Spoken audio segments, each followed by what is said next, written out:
Okay, wait a minute. Let's see. Yeah, I think now it is. We're live. I think you hear me. Let me know, chat, if you hear me here. Um, hey, hey everyone. Hey Trishla. Hey Zelly. Nemagoofy. Shinko. Wait a minute. I thought I had turned on this chat box from what's it called now?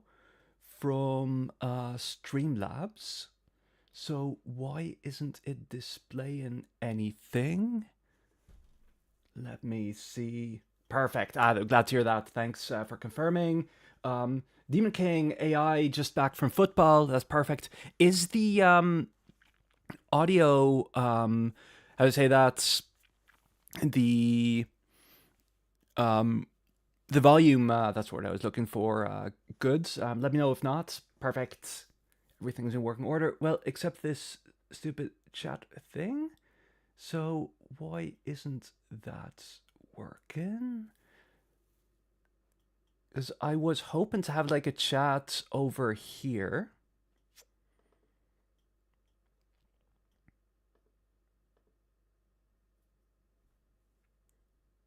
Okay, so full. Just playing around with settings. Let's see. So Streamlabs is, and I have a chat.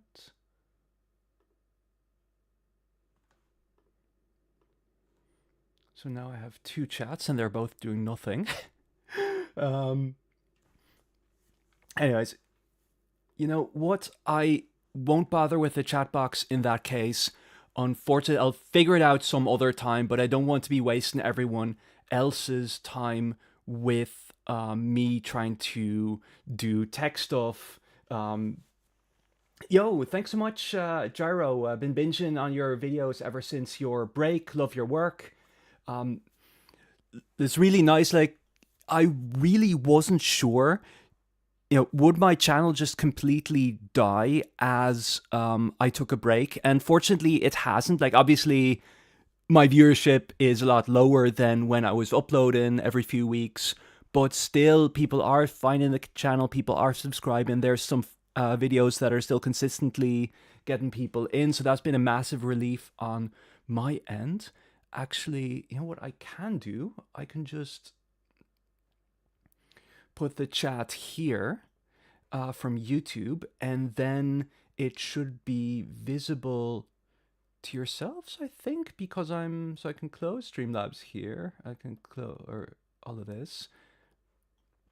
Oh wait, so what I should no, or is this going to? Can I pin this?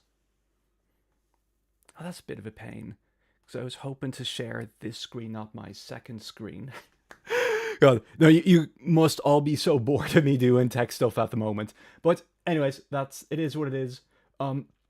So yeah, just kind of a bit of an update on my progress. So my book has, like, the two things I still need to do was I had some feedback to work through from my internal examiner at my university. So basically, just to kind of backtrack, right? So I wrote this thesis, about 100,000 words, submitted it, and then you have your defense. Like in Ireland, what happens is that you have a reader, an internal reader who is from your department in your same uni, and you have an external reader who's an expert from a different university. So I was very fortunate with my external reader in that she was basically the world expert on my topic. And I got so much really useful feedback from her. Then I also had a very good internal reader. Like, I was very fortunate with my committee, and she also gave me some feedback, like less extensive, because this wasn't her field. It's kind of, she was working in basically the same type of material, but for Latin literature rather than Greek. So she was actually pointing at me to a lot of Latin texts that are kind of doing the same things and to connections between them. So I had to work through that feedback. And then it's just kind of a matter of going through the entire book one more time. I've actually, funnily enough, found that because I've been writing so much, I think my writing has improved over the past 3 years. And now, so I'm just proofing everything. I needed to do some restructuring as well. And now, so I've got 6 chapters, an intro and a conclusion. I've finished the first 5. I'm kind of halfway chapter 6. And then the intro and conclusion, the conclusion is very short. The intro is kind of the length of a short chapter. So I've now been in a very comfortable rhythm of doing 1 chapter a week. So basically, here's my planning. I'm going to wrap up the chapter 6 this weekend. Then I will hopefully finish the intro next week. Then I'll be visiting my family for a week, just that's kind of my summer holidays, and then back to Blue Lock, which has been long overdue, which I've been really looking forward to getting back as well, because obviously there's a lot going on, and I have a lot of ideas. I want to discuss the finale of the NEL. I know that's kind of a bit dated by now, but I have some big analyses videos coming. The other one, of course, is episode Nagi, which is coming to an end. And there I've got 2 videos I want to drop on episode Nagi, basically, once that wraps, which probably it will have by the time I've finished my NEL stuff. So that's kind of the broad plan for the next few months. Oh yeah, the other thing I was mean to mention, like unrelated, why don't I have my camera on at the moment? The truth is, so I have always been using, or always since relatively early, I've had these 2 light boxes. So I don't get a lot of natural light in my flat, and the light I do get is directly facing me. So I can't, that's why I always have the curtains closed. If I keep them open, the glare is going to be really awful on the camera. Now, these light boxes, because they're kind of cheap, they have some noisy fans, which have always been picked up by my recording. And I've always had to do a fair bit of tinkering with the audio to get the fan noise away. There's like an obnoxious screeching background noise. Like, I'm exaggerating a bit, but it's always been the bane of my existence whenever I'm editing videos or whenever I'm watching back my recordings. So right now the lights are at a repair shop. My hope is that I can get someone to replace the fans, because the fans are cheap, but they're kind of standard gear. And then, because now, of course, I'm not recording anything soon, so I have the luxury of just being able to focus on the gear. So hopefully I'll have a better audio setup when I'm back, and for hopefully less money than what it would cost to get a better lighting setup to begin with. So yeah, I guess that's kind of it from my end. And yeah, I figured for today what I do, because I just thought basically this is a bit just an excuse to kind of catch up with you, to kind of chat with everyone, to answer any questions people have on kind of my thoughts on ongoing manga events, and kind of as the excuse to just have something to talk about, I'm going to just, give a stab at ranking my favorite Blue Lock chapters. I called it the top 23 plus 3. So here's the plan. I will try to come up with my top 23. I've got a vague idea for like half of it, and I'm going to just go with the flow. I'm going to listen to suggestions from chat as well for the remainder. And then, because I assume chat will vehemently disagree on some of my decisions, or be absolutely appalled that certain other chapters aren't in my list. So then I'm going to let chat decide on the basically chat 3, the Bratsta 3. Trishla asks what I think of Bunny so far. So Bunny I talked about him a fair bit on my Patreon. So on the one hand, of course, this is like the new big antagonist. But what's interesting about him, right? One of the major points about Isagi's character, and that's been something that's been highlighted, especially in the NEL, or brought up even more in the NEL, is this idea of joy, right? So Isagi, other than, for example, a Kaiser or, for example, a Rin, who are all kind of suffering under football, the more he delves into the sport, the more he enjoys it. And then what's really marked, right? So Isagi has been presented since the U20 match as the new Sai. So this, like, all of you will kind of know this because this is from my U20 analysis. So Sai was set up to be the hero of Japanese football, the new future. Sai went to Spain, got crushed by the reality of the world at large, and failed. And he's kind of this broken shell. So now, and then Isagi is the new hero of Blue Lock. He's basically what Sai could never be. So now we get this chapter where Isagi goes to Spain. So note the exact same country. And what struck me as well is he has the exact same type of suitcase as Sai. I think that detail is significant because the suitcase is this prominent image in the Rin Sai flashback, right? So Sai basically packs up all his hopes and dreams into this suitcase, goes to Spain, gets crushed by reality, and comes back with that exact same suitcase in the focus. Where's the panel? I'll just pull it up, actually. Why not? So here we are.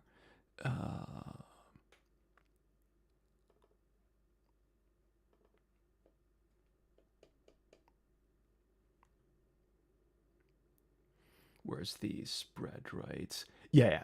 So, like, the focal point of, like, the suitcase is super prominent here, right? So Sai has come back, he's got all this baggage, like, figuratively, the trauma he got in Spain, and literally, he's got that suitcase again. He's carrying the same hopes and dreams he took to Spain.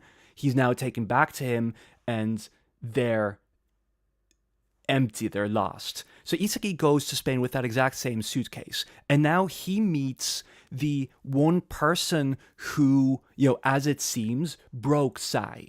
And this is kind of his meeting with, and then the big point about Bunny Iglesias, right, is what's the axis on which these two characters are juxtaposed. Isagi is excited to learn about the world of football at large, to improve as a player.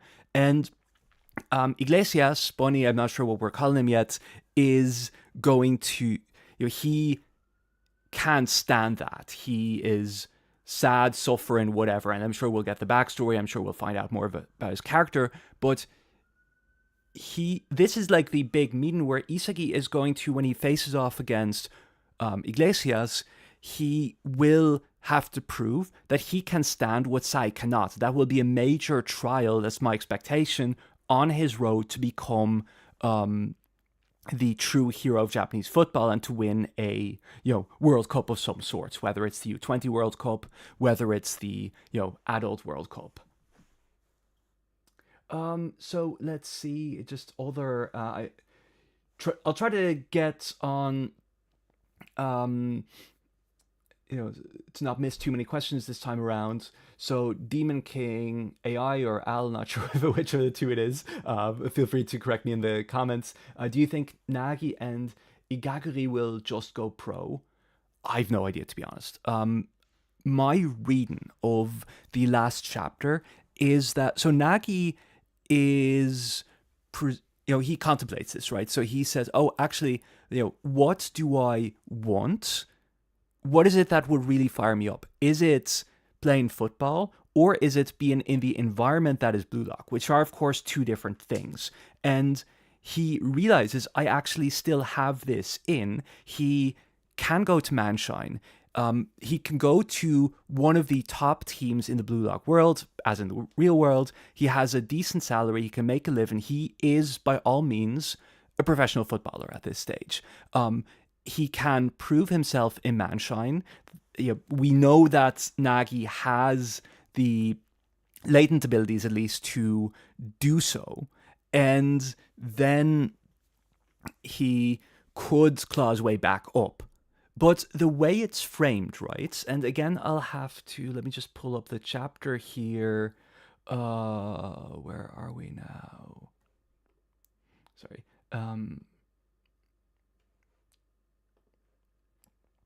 So we go to the Manshine match, where we have the... Oh, no, sorry, I'm not looking for the Manshine match. I'm looking for the chapter.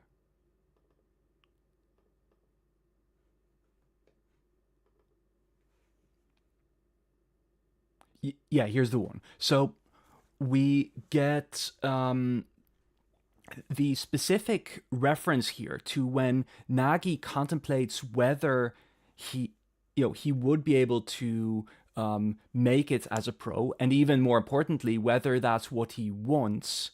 We get the flashback to his moment of beating Isagi in the Manshine match, right? Where, like, what gives him the flow state, what is, the desire that prompted him to become, to score the miracle goal. The goal, by the way, that where Nagi said originally, "I'm the world's best," that's this exact panel.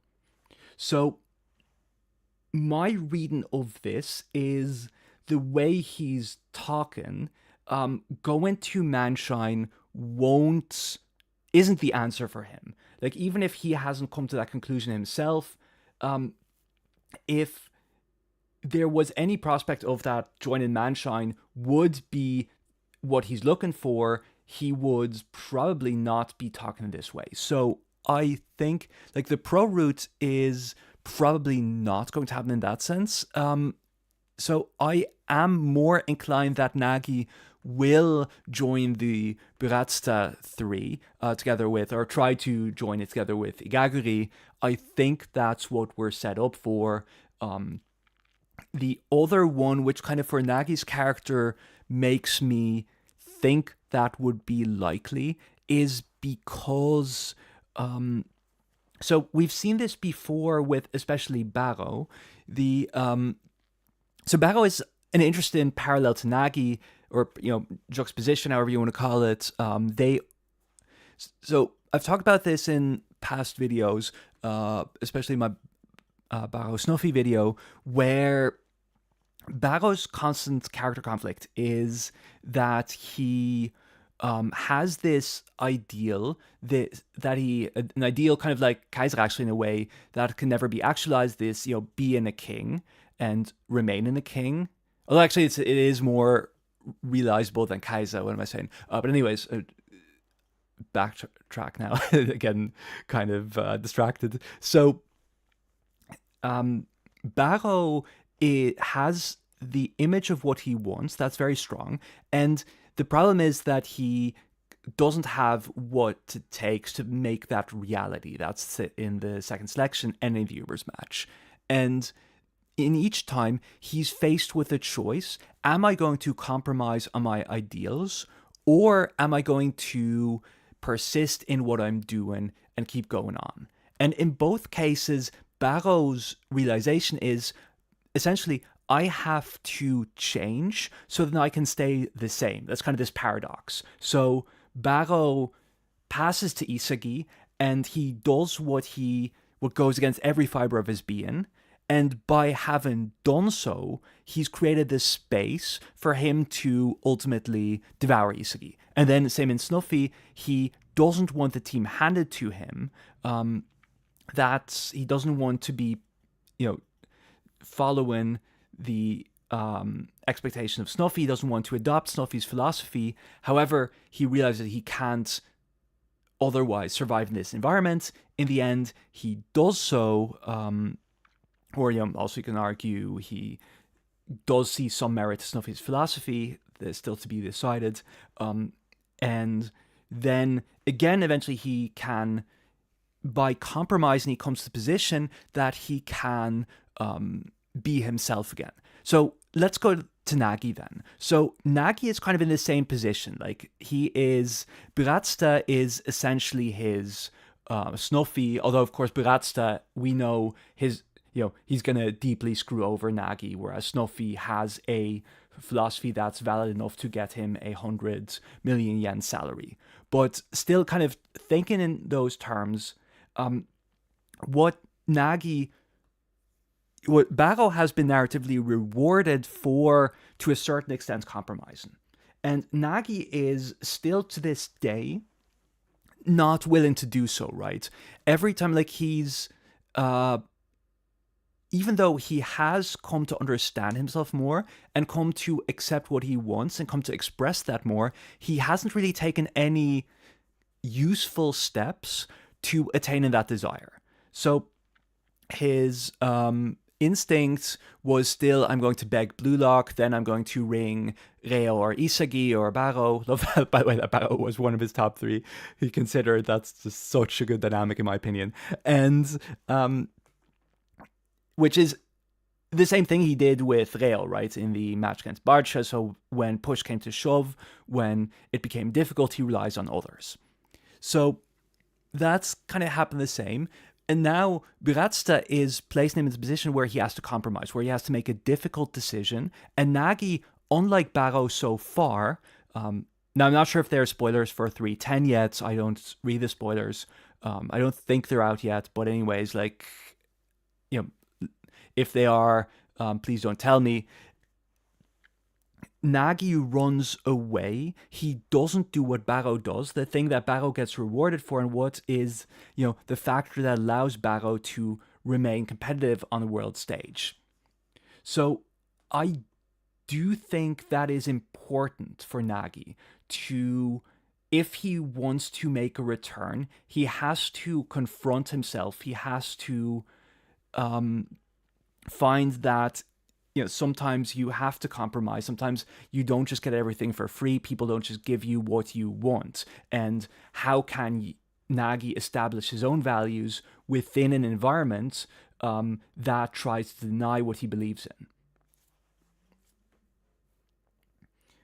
So let's see what chat is saying. I hope that kind of answers the question. So I think Igaguri and Nagi, like, they will go pro, but that's not their main route at this point in the story. They will more likely be competing for this Buratsta 3.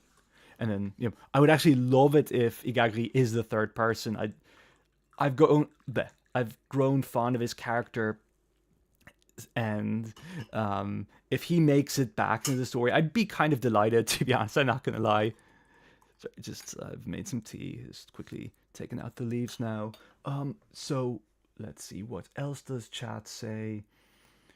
Do I count Trishla asks, do I count the Rin one-shot as a chapter? Not, it's fan service to me. Like, I don't really feel a need to analyze that.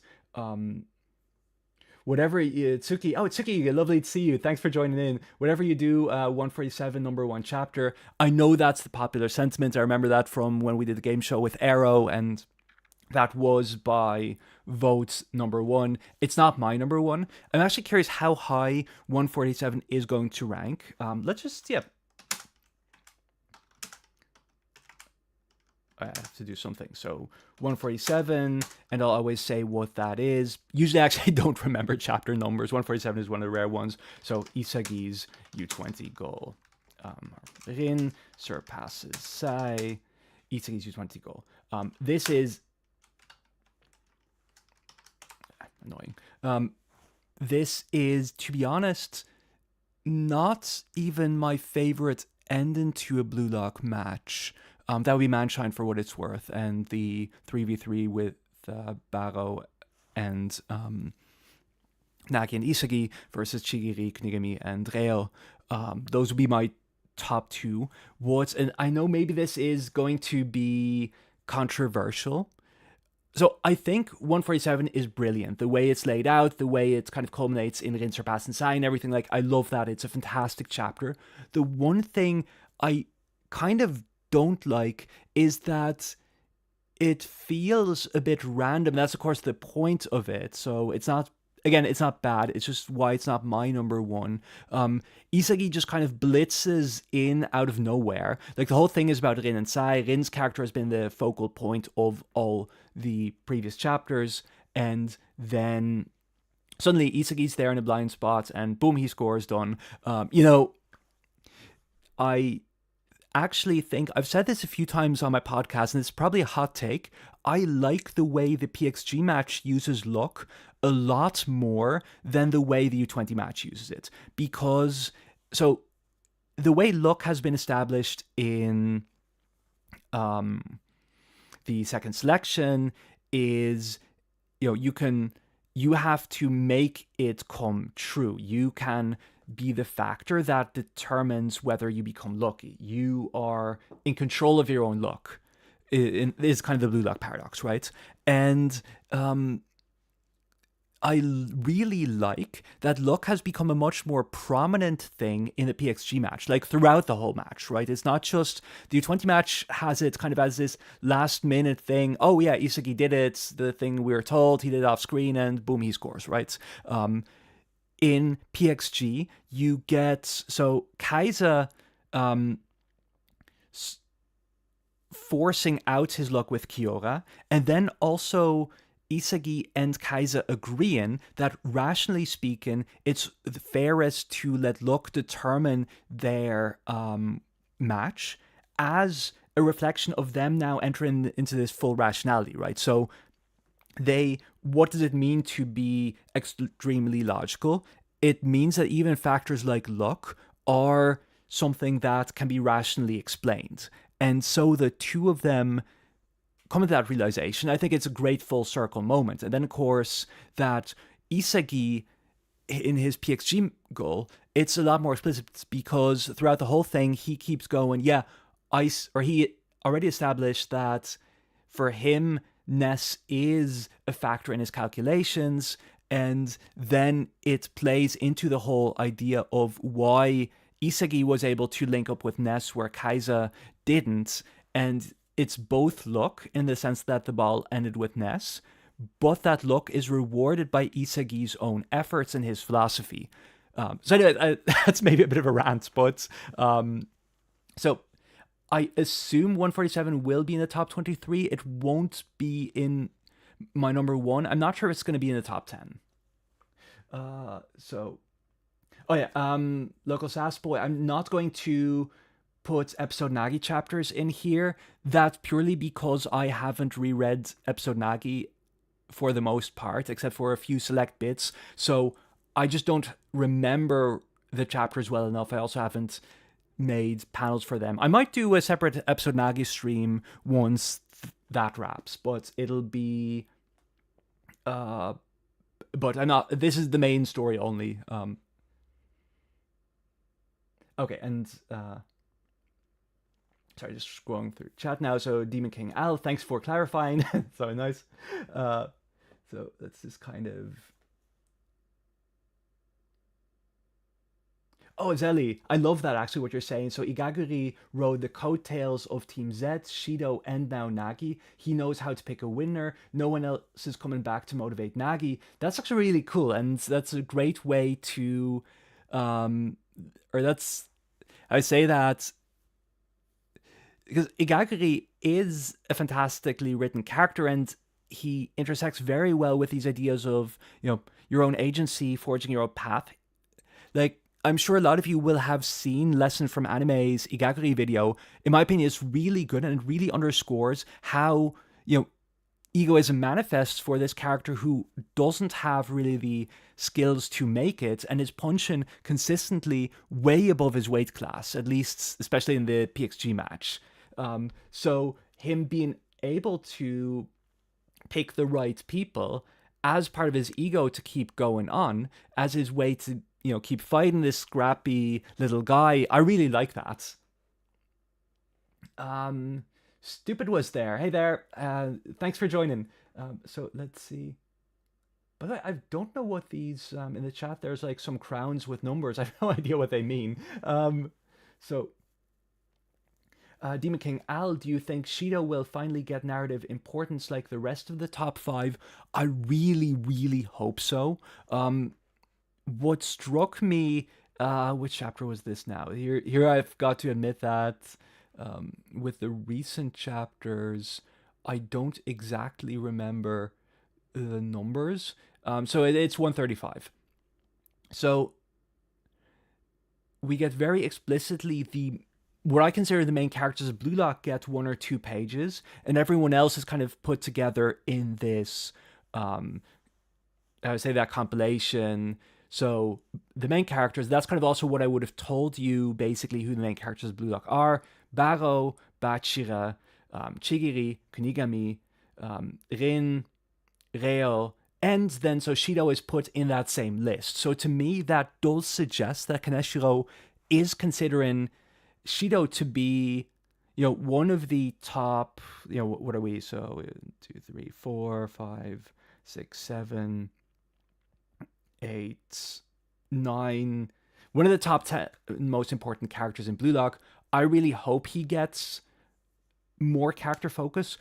If you've seen my PXG analysis, I have talked about the significance of Shido to the thematic concerns of the PXG match and why he fits into the team where he is and how he furthers that, even though he doesn't have like a major character moment. So I do think Shido is still very much on Kaneshiro's radar, and because I just really like Shido, I was hoping for more from him from the PXG match myself. So if we can get that, would be amazing. Relax, Rambe, W rant. At this point, I've been ranting for so long, I don't even know what the W rant was. Hey there, Vicent Knight. Lovely to see you. That's a long-time viewer as well. Long time no see. I myself don't like Igaguri, but he definitely has merit and value within Blue Lock's story. Yeah, like I actually have come to like him more and more. I didn't like him as much in the earlier parts. Now I do post PXG. But yeah, no, you're dead right. He has significance, and it's cool to have a character who isn't majorly talented to explore the ideas of, okay, even someone who doesn't matter that much in the grand scheme of things can still be an egoist, because that's one of the Blue Lock's central conceits, right? Every person is an egoist at heart, and every person is only in, or like, in the end, they're only driven by this desire by this selfish desire. And the selfish desire can manifest in relationships with others, but you do that for your own selfish reasons. That's Blue Lock's worldview, not necessarily mine. But yeah, so having something like that to show this, and also, and Buratsta had that recently as well. Suddenly he gets the ego eyes, he gets an aura and everything, because you don't need to be like a superstar athlete to be an egoist, which I just think is very cool. So let's see. Let's say, yeah, so that's stuff we've discussed. Zelly, let's see. Once Sai joins the team, who's going to devour him? Hiyori, Isagi, Rin, and Reo. Who does Sai link up best with? Shido, who is going to devour his position as the striker? Isagi. And the question is how. Yeah, I'm actually... So I'd be very curious to see the dynamics of how he slots into Blue Lock as a whole. To what extent does, at this point in the story, Kaneshiro feel a need to gas up Sai? He's still doing it, right? He's very much focusing us on Sai, this special character. He's a last moment addition. That, of course, already signifies like he won't just slot into the Blue Lock roster as one of many. And yeah, so how will he interact with the rest? Actually, low key, I'd also, because I'm not a believer in a club arc, but I'd low key love to see some actual Sai and Kaiser dynamics, since both of them are in Real now.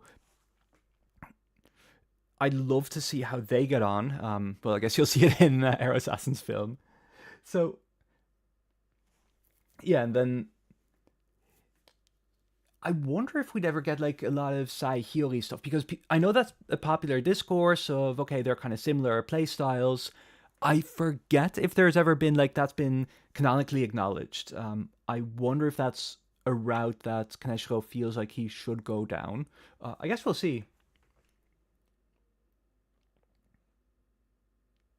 So, Demon King Al, have you heard the volume cover chain theory that the chains are what is holding a player back, which is why Loki's chains are fully destroyed, sides are on the verge of breaking, while Nagi's are solid. So, um, I do agree with that for the most part. Like, it's one of these theories where the overall sentiments are, in my opinion, correct. And then it's you but you don't need to overanalyze every single one. So I'm not sure. Let me just kind of.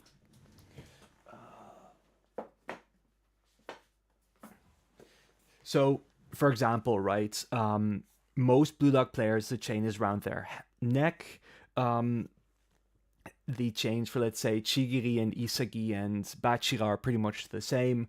Um, like, if you go to a minute level, it's not going to be significant, but I do like that in the more recent volumes, indeed, there's more focus on, you know, different ways of showing the chains, like, you know, Kaiser, the translucent one around the rose tattoo, because of course what's actually shackling him is not the chain itself, but the own limits, restrictions he's placed on himself, his desire to become the symbol of something that can't exist, the symbol of the impossible.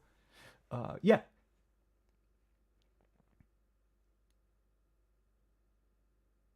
Vicent Knight, I think Kaneshiro should have communicated better that Shido is a stagnant character. He's more like Toph from Avatar: The Last Airbender, where they improve rather than undergo massive change. Um, I think that's fair. I think that indeed Shido, I'm not sure if he needs to change significantly, but I do think the way he's been presented is, um, you know, suggests that he is going to be a significant player still. Yeah, that's this page. And that, like, I wouldn't do that with a character who's fully stagnant. uh, Guilherme Goes, I don't know. Are you excited to potentially see Rin and Sai playing together? I can't imagine those two getting along on the field. Yes, I actually really am. That's also why I like the idea of Rin going to Real, if I'm not mistaken. That's where he's going as well. Because, so for Rin's character, right, his arc has been in the U20 match, stopped he realizes he's his own person. He doesn't have to live in Sai's shadow. Then the PXG match is about him reinventing himself and find out, okay, but I destroyed my past self, but who am I? Like, what is underneath? What can I find that is an actual ego that's kind of positivistic, that I can grow from, and that isn't just about destruction. And so that's where he also finally rids himself of Sai's specter, because he hadn't truly, how do I say that? At the end of the U20 match, you still see that Rin wants to be acknowledged by Sai. He hasn't fully escaped yet, fully severed with the, ghosts of the past, right? So that has happened in the PXG match, and that's kind of now he can conceive himself as a rival with Isagi rather than someone who stands in Sai's shadow. And then, so now, basically, I think this would be a good moment in the story to have Rin face Sai or, have to contend with Sai to show, okay, has he actually succeeded at this? Is he able to become his own person, which is his development in the PXG match, or will he revert? I think this is a great moment to challenge his sense of self and his progress. So, Zeli, no Shido backstory. I imagine that he was a gymnast, which explains his ability. Ego gave everyone a side sport for their physical or mental abilities. What side sport would Isagi do for time skip? Ah, that is a very good question. I fully agree, by the way, with the no Shido backstory sentiments. I think Shido's character, like him a lot as just this force of nature, this pure, unhinged ball of desire. And I think that any attempt to humanize him, to explain, oh, actually, this is the result of childhood trauma or something, would take away from that. That's also why I wouldn't want, like, for someone like Barrow to there to suddenly be a big rationale aside from what we've got about him wanting to be a king, no second backstory, because it's to me kind of important that these desires come from from an intrinsic place, from their own sense of self, from their own um, worldview. Uh, Oh, then okay. So by stagnant, I mean more so that the character isn't making a 180 degrees. Isagi is a character who undergoes massive differences. Bachira and the like progress through the story, where there are characteristics. Yeah, no, I agree with that. So Shido doesn't have to. I think it would undermine a lot of what Shido stands for if he makes a 180. If he suddenly becomes, I don't know, a civilized human being, functional member of society, that'd be a shame.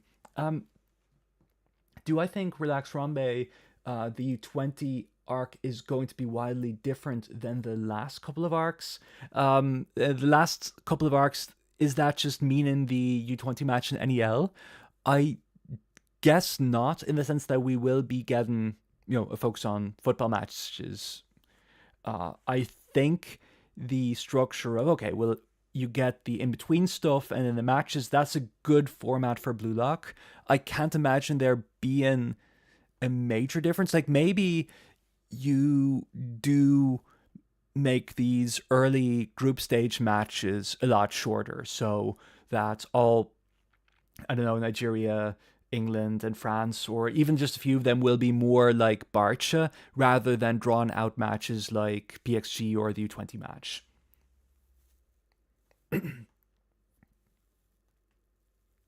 So I'm just going to quickly go to or quickly, I'm going to go to the list now.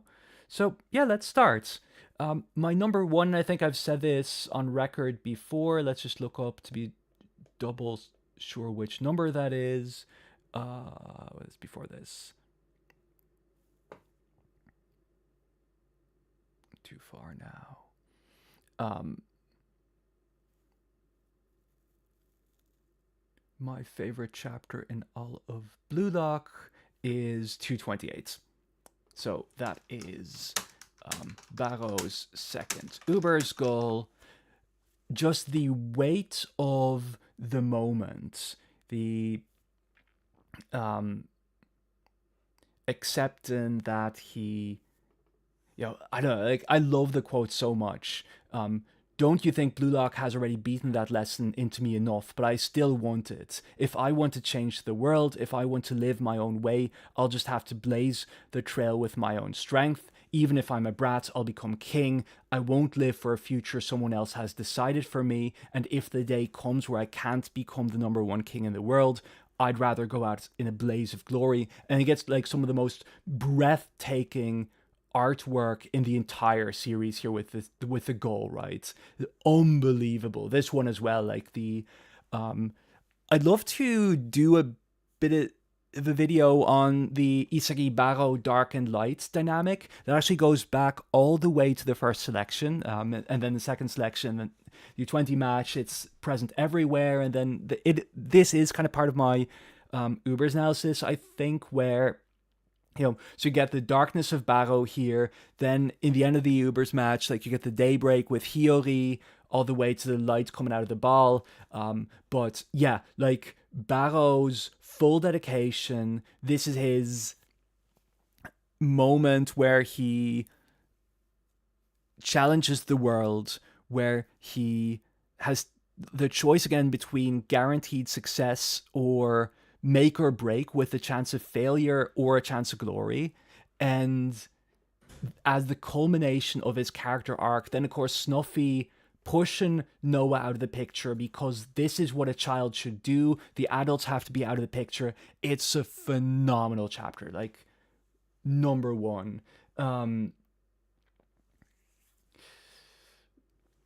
The Japanese terms here, Japanese kana. I actually I know you from the comment section. I forget what your usernames again. Apologies for that. How much did I miss? Yeah, so I'm just kind of starting to make the list now, and um, oh, Demon King Al. I've only seen one other creator call 228 their favorite chapter, and I actually don't know who that is. But in any case, this is mine. Goosebumps every time. So now let's just kind of create a short list. And I don't have a full rank for this yet. So the chapters that for me are absolutely top tier. So let me just kind of go arc by arc. I'll put in chapter 1 and chapter 2. Chapter 1 is a chapter that just gains in significance every time the further you get into the story. Like the whole Isagi bit, the I wanted to win, for example, that's a prime example for me. So obviously it was a major moment, but now with the PXG match, I've just gotten so much more appreciation for it. You might have seen, or chances are you've seen my video on Isagi's ego and how meaningful this entire sequence is about wanting to win, about self and team, the whole ego speech, everything. Like until this very day, everything is going back to the ideas established in chapter 1. Like it's unbelievably good. And chapter 2 then, again, very kind of thick, but that it ruthlessly shows what it's about, that it eliminates Kira. Obviously it's a big surprise. It's going for that shock value, but it's so effective nonetheless. I was really, really scared with the Bratsta 3 that number 3 would be Kira, and because it just makes sense in character, I really hope it isn't, just because I think it's more meaningful when Kira's out of the story for all of this. Okay, so then kind of continuing the short lists. So that's going to be it, because the short list is going to be really short right here. These are the ones that are, for me, the best or my favorite Blue Lock chapters. So second selection, then we go to, there's 2 chapters from the second selection. That those are, let me just double check. 64. Just support my goals. And then it's chapter 66. It's Barrow's evolution. So chapter 64. Just move for my goals, or whatever the quote is. Chapter 66. Barrow devours Isagi. I don't think I don't need to clarify what chapter 1 and 2 are. Everyone will know that. So actually, it was funny, right? So my friend who helped me with the What Got Lost in Translation video, she started Blue Lock at one point, read the first selection, and then just kind of lost interest and didn't continue. Then at some point she decided to give another shot, and for her, this was the case for her, is the same for me. This is the moment where you realize Blue Lock is truly special, where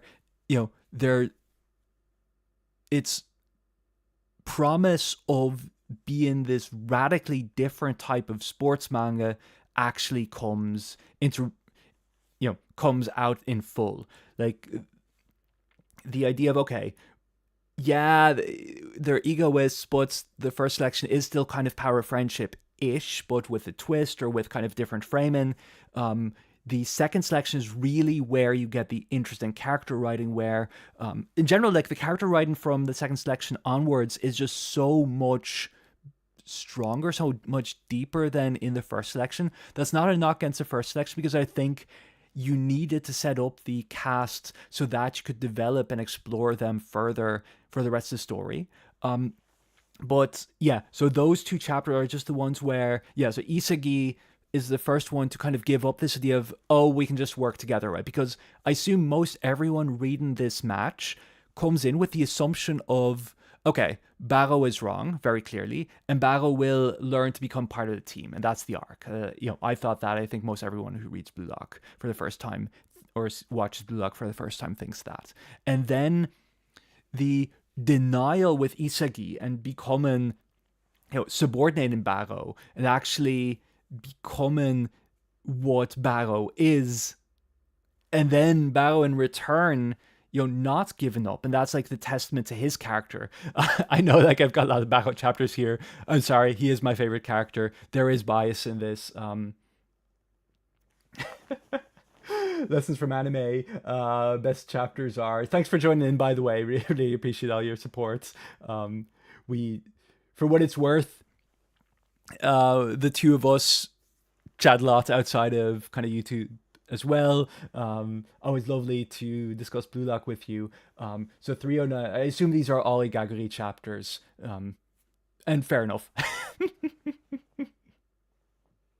So that's kind of it for the second selection for me, I think. Then I'm going to skip the third selection because there's no absolute top tier chapters for me in there. U20 match, there are two in particular for me that are among my favorite in the entire series. One is chapter 130. It's 130, right in the womb.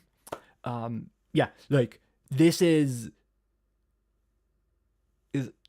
partly for the entire philosophy of, okay, creation destruction from my U20 video, but just this is where Shido truly comes out as a character. It's this, we always got this idea of, okay, he's unhinged, he's crazy, but then actually showing that there's a philosophy underneath it that is truly beautiful and inspiring under the madness, and how that kind of manifests in the most crass way, with a breathtaking goal.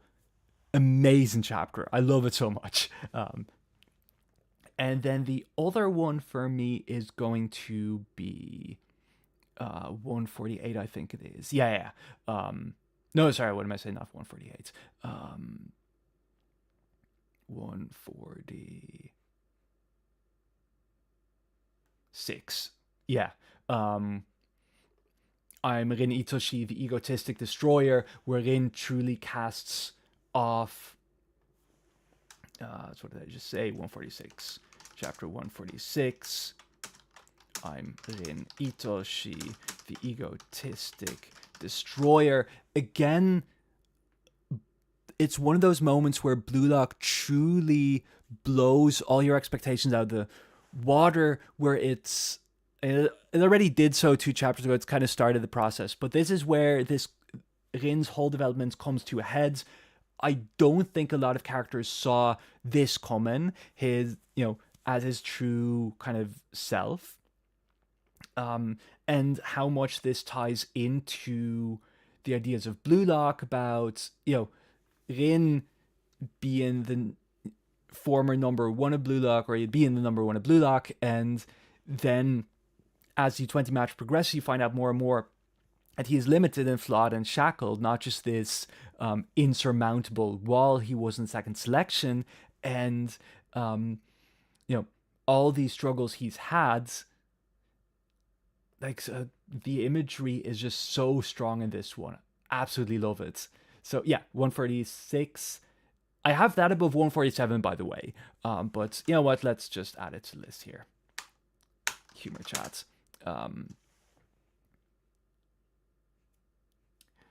Lessons from anime. I need to make my files as organized as yours. I end up downloading a new version of each panel each time. Oh God. I swear to God,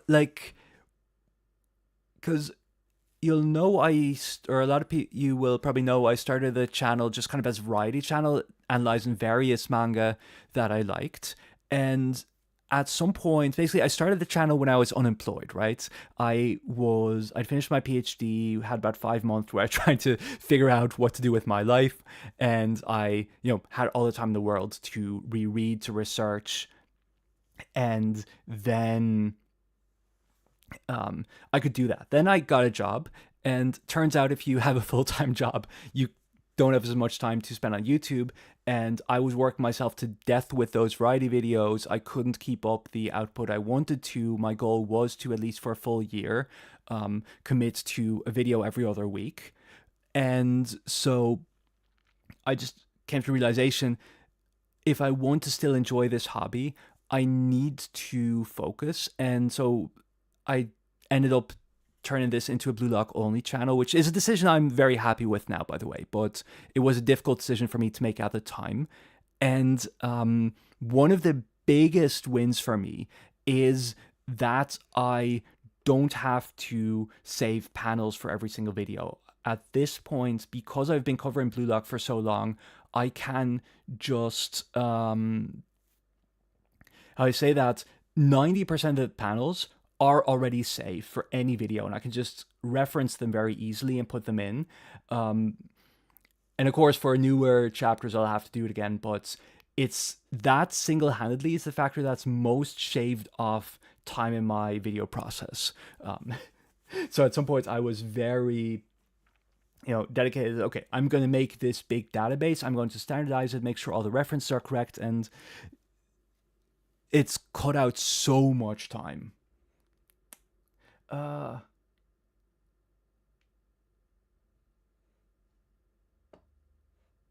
Zelly, if you...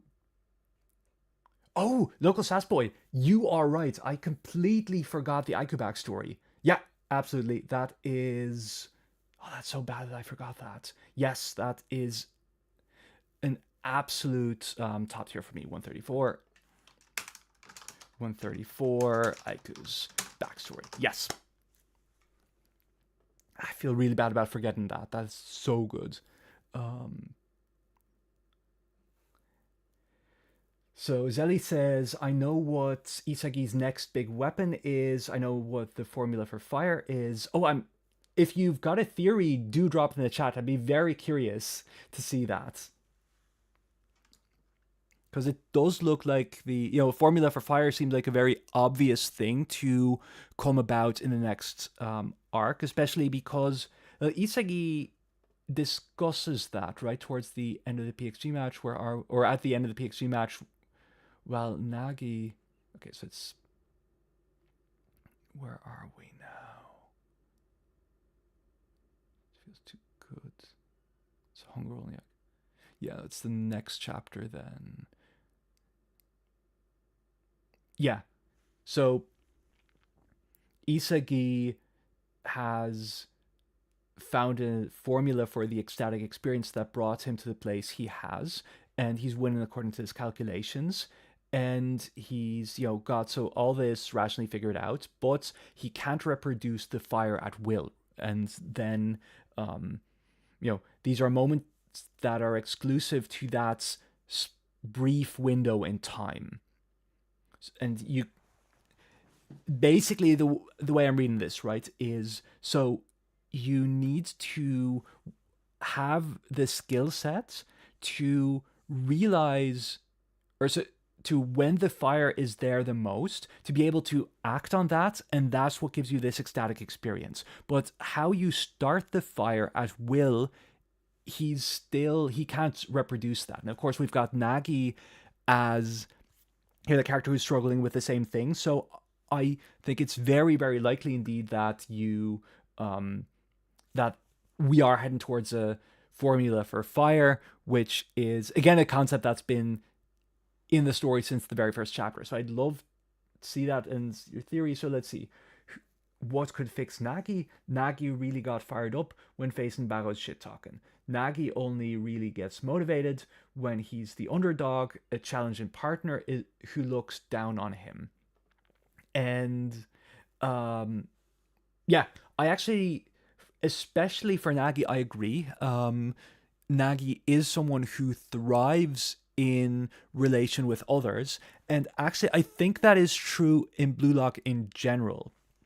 It's kind of some of the conclusions I came to in my self-love video, my Nagi Search for Connection video. And that's kind of, I think, what makes Blue Lock so beautiful as a story for me, So on the one hand, you've got this philosophy of egoism, right? In the end, the only way you can become happy and self-actualized is by following your own desires. But time and again, you're able to do that by connecting with other people. That's why, for me, Blue Lock has emotional depth and is not just like some edgelords who are all trying to be the coolest person in the room. And that's what makes Blue Lock resonate with me, even though, like, on a personal level, I don't think everyone's an egoist, and I don't think that's necessarily the way to run a society. But yeah, so having that be, a formula for fire involving, finding a partner to challenge you. Actually, now you're saying that, the other big thing in support of that is, where are we?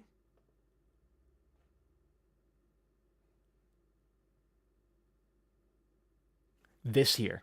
When So Rin's character is again very much about, he's a character who doesn't exist in a vacuum. Rin is someone who's deeply and strongly, you know, his sense of being is always in relation to someone else, like mainly Sai and Isagi, right? So, and this Rin starts in this very unhealthy relation with Sai, discards that and replaces it with a healthy rivalry with Isagi, one that actually fires him up. And so when they now stand side by side as true rivals, as equals, that's what he calls fire. So yeah, I think that's actually you're absolutely right there.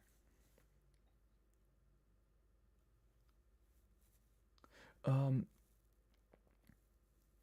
Lessons from Anime says, I'm actually not sure if fire will get a formula or not. It makes sense to me if it's just a natural instinct, excitement for something.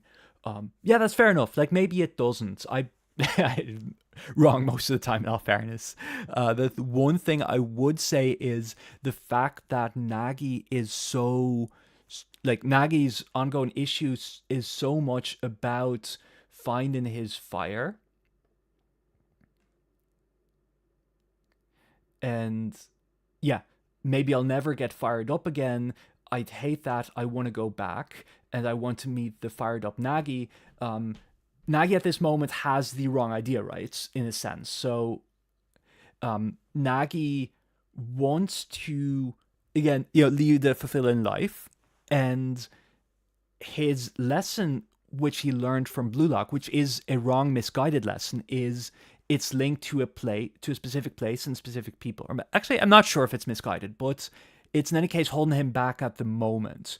So Nagi, at this point, he knocks on the door. Blue Lock, I want to be in this physical location.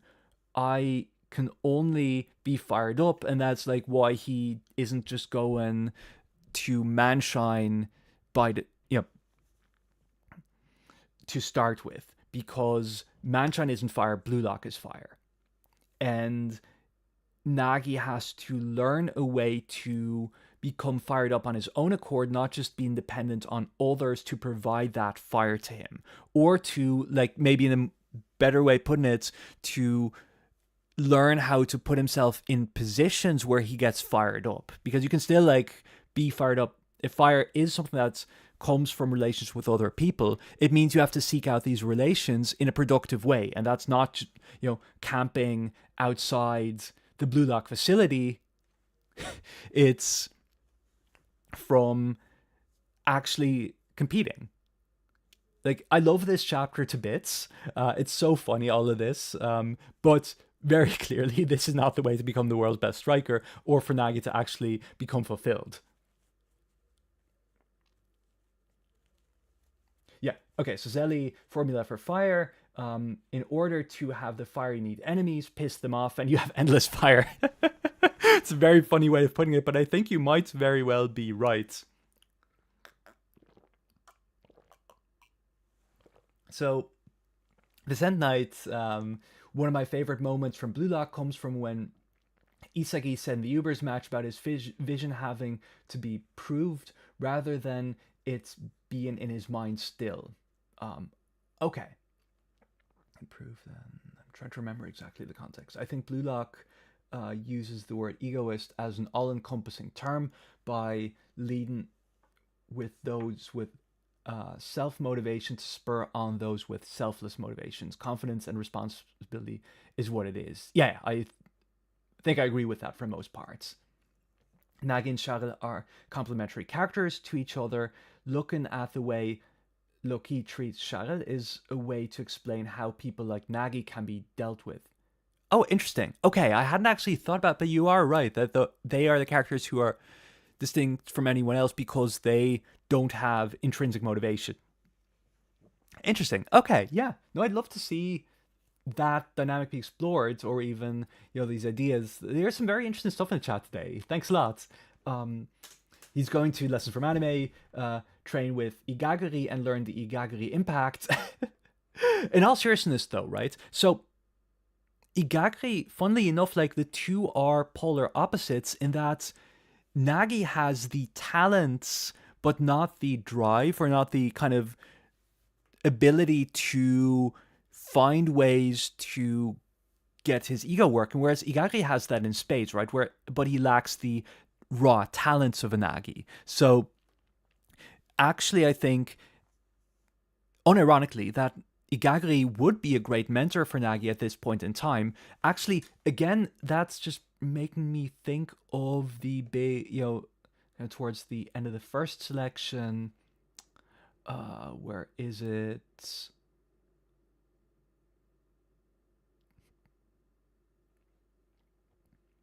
Nagi's first introduction, right? Where are we?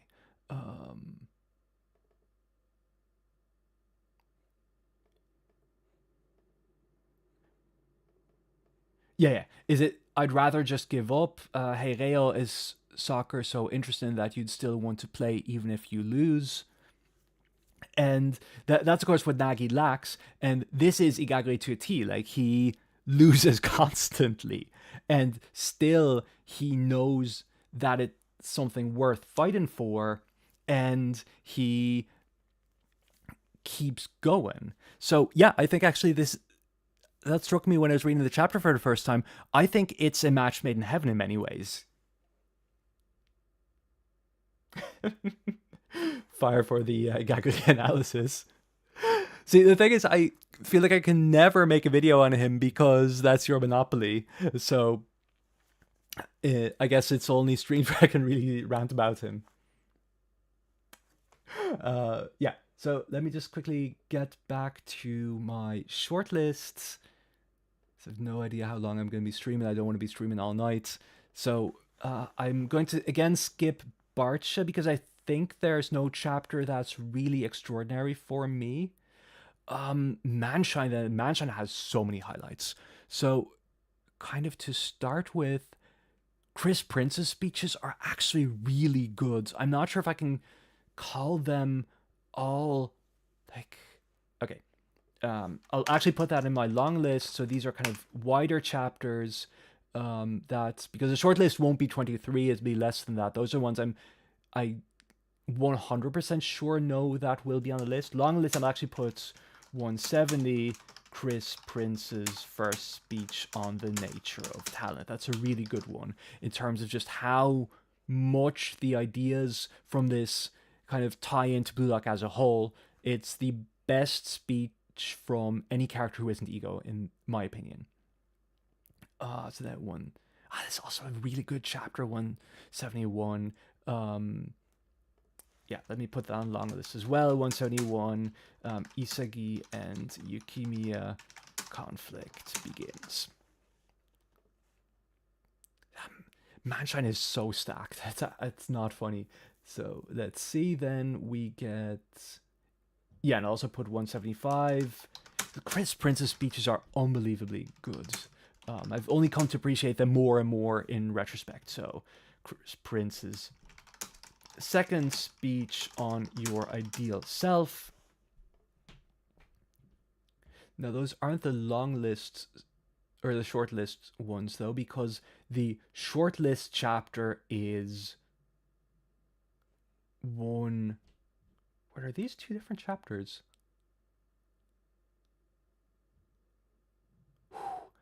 I thought that was no. There are two different ones. Um, 182 and 183 are both really good. So I'm going to put 183 is on the. Should get rid of chapter actually. 183.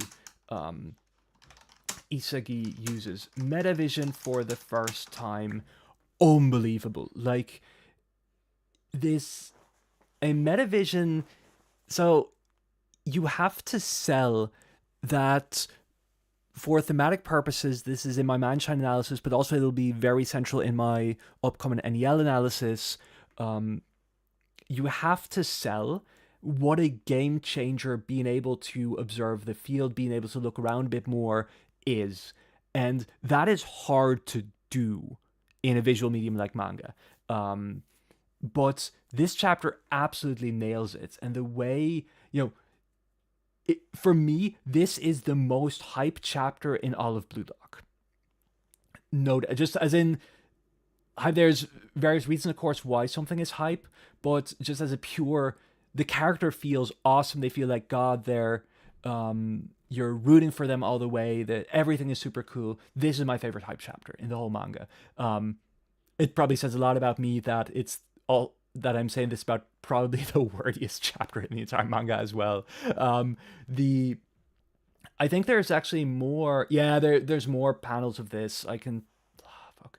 Now I have to go to separate volumes, and I don't remember where all of this is exactly. It's going to be a pain to scroll through. Yeah, it's the next. Is that the start of this? Let me just quickly see. No, it's another volume.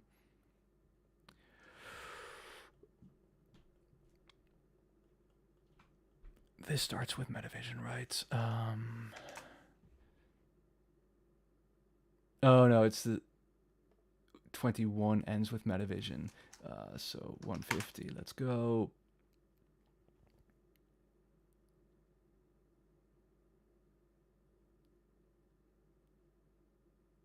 Wasn't this the case? Yeah, exactly. The way that's actually low key one of the coolest things about the Manshine match for me. I really like the Manshine match a lot. For if, as you're probably hearing, Manshine is the match about the speed and a rush, but it's actually the one that does the most kind of slow motion, kind of split second paneling, right? So you get for the Metavision here, you get the like the minor movements, the idea of okay, we're just viewing a split second from Isagi's perspective, and all the mental processing you can do about the match just in this one moment. Then kind of you go out, like it's as if the time now was slowed down, time speeds up here, so you're leaving the kind of metavision realm. Let's see, the ball actually starts moving that now properly. We're still like everyone is kind of in motion, and then it zooms in from like also here, right? So this bit, Nagi is in the background here. It zooms in to Nagi being further in the center, all the way to now that being the focus, the kind of motion moving to that one point.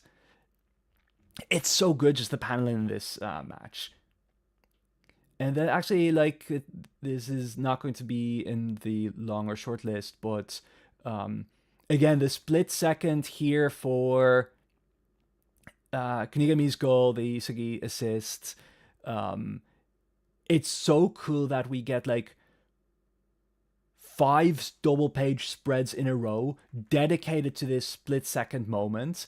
Same with the Kaiser goal previously, right? I'm not going to scroll through all of that, but Manshine does such cool things visually, like which you don't see anywhere else in Blue Lock, really. Just to underscore this idea of, okay, what does it mean to be the world's best? And that has to do with this vision, with the being the fastest and everything, and that can be fastest both in terms of speed and rush. That's the Manshine philosophy, and in terms of mental processing, that's how Isagi eventually surpasses them. Uh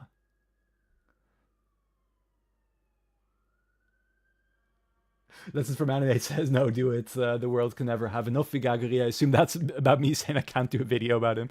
Um, in all honesty, I don't have enough new material that you haven't covered to make a full dedicated video. It might change. I never say no to something.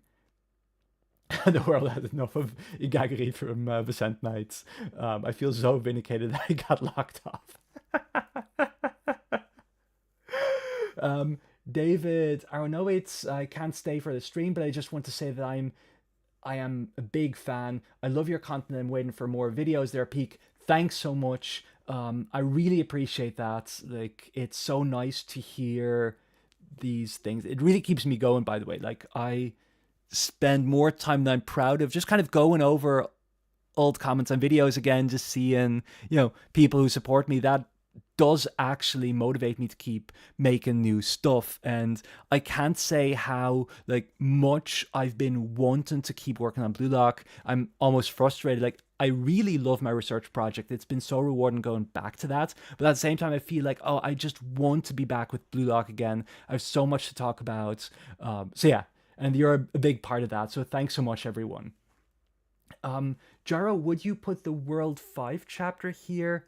For me personally, not. They're solid, right?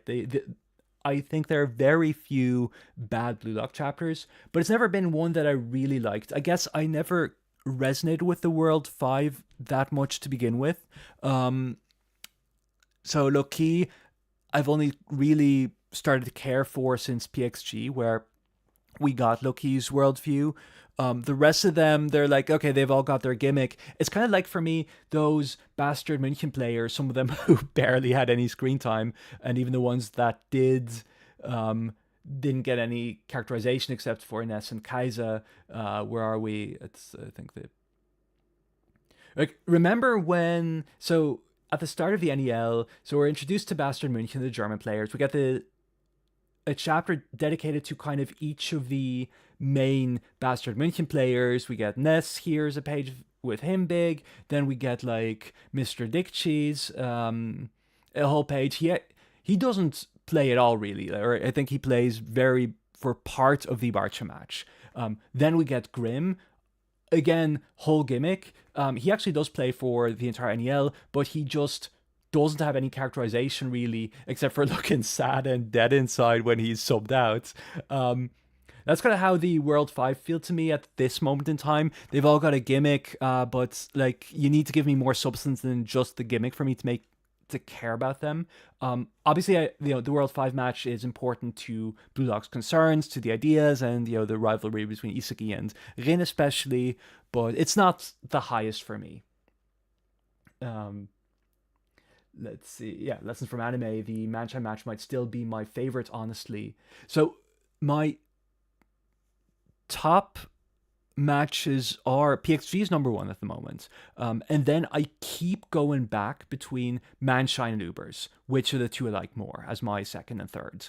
And it's genuinely my mood of the day. I feel like I should say Ubers because it's the Barrow match. It's got my favorite moment, my favorite character arc, my favorite storyline in the entire manga, the whole Barrow Snuffy dynamic.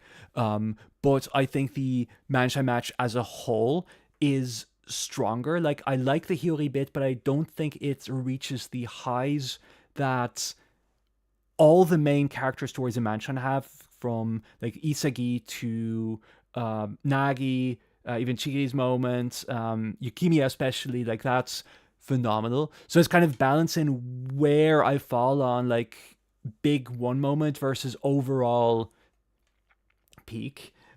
Yeah.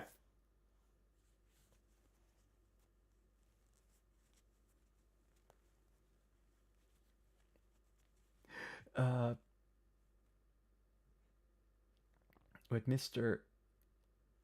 Who? I'm not sure what Lessons from Anime is referring to here. Oh, Mr. Oh, sorry, no, I remember the Mr. Dick Cheese, Eric Gessner. I close it now. Let me pull this up again. Yeah, it's volume 18. Wait, I have to zoom in like this. Mr. Dick Cheese. Like I wouldn't have. I probably know his name, but this is his defining characteristic that he has this strange insult. Uh, Actually, let me just quickly copy the kana, see what it actually transliterates to, because I feel bad not being able to read out the name. Senta Krita, apparently. Oh, wait. Senta Krita. Okay. I was bold enough to start reading NEL right after finishing U20, and the BM intro fried my brain. Yeah. Zelly. Suzzles, genuinely, you are my favorite YouTuber. I listen to your videos on repeat. I've been obsessed with Blue Lock for 2 years. When I'm driving or working, I listen to you. That is a massive compliment. Like, I can't stress that enough. It's mental to me that people, watch or listen to the same video more than once. Like, still somehow surreal, right? That there's just random people out there in the world who think that stuff I have to say is so interesting. Like, really touches my heart. Thanks so much. Demon King Al, PXG is my top ND. Then Ubers, then Manshine, because Ubers is when Isagi's first goal happens. My favorite match might be for Vicent Knight, Manshine, I assume, or the U20. Yeah, like, that's a crazy thing, right? Because I also rate the U20 match really highly, and I think I have all 3 major matches of the NEL above U20. Again, my mood changes daily. If I would reread the U20 match right now, I'd be like, fuck, this is actually really good. This might be my second favorite. PXG is kind of consolidated at the moment, but the number 2 spot is actually changes per day. And same with Manshine now, kind of going over, and I'm like, oh, wow, this is actually phenomenal. So anyways, let's continue with the short and long list for this video. So I'm going to also add, I'm not going to, 190, let's put it on the long list. 190, 5 fake out volley, Nagi smash and goal. I don't, somehow, like, this is just always such a cool line to me. The way it's presented, the whole, like, action sequence, the ball spinning in motion, ready to jump up here. I'm the world's best. And then the most unbelievable goal in Blue Lock, right? Such a cool bit. Nagi, it's very funny because Nagi has some actual fire lines. Like, Nagi is not a cool character to me in the same way some of the other Blue Lock characters are. But also, hello Japan, my name is Seishiro. Nagi from the U20 match. It goes really hard.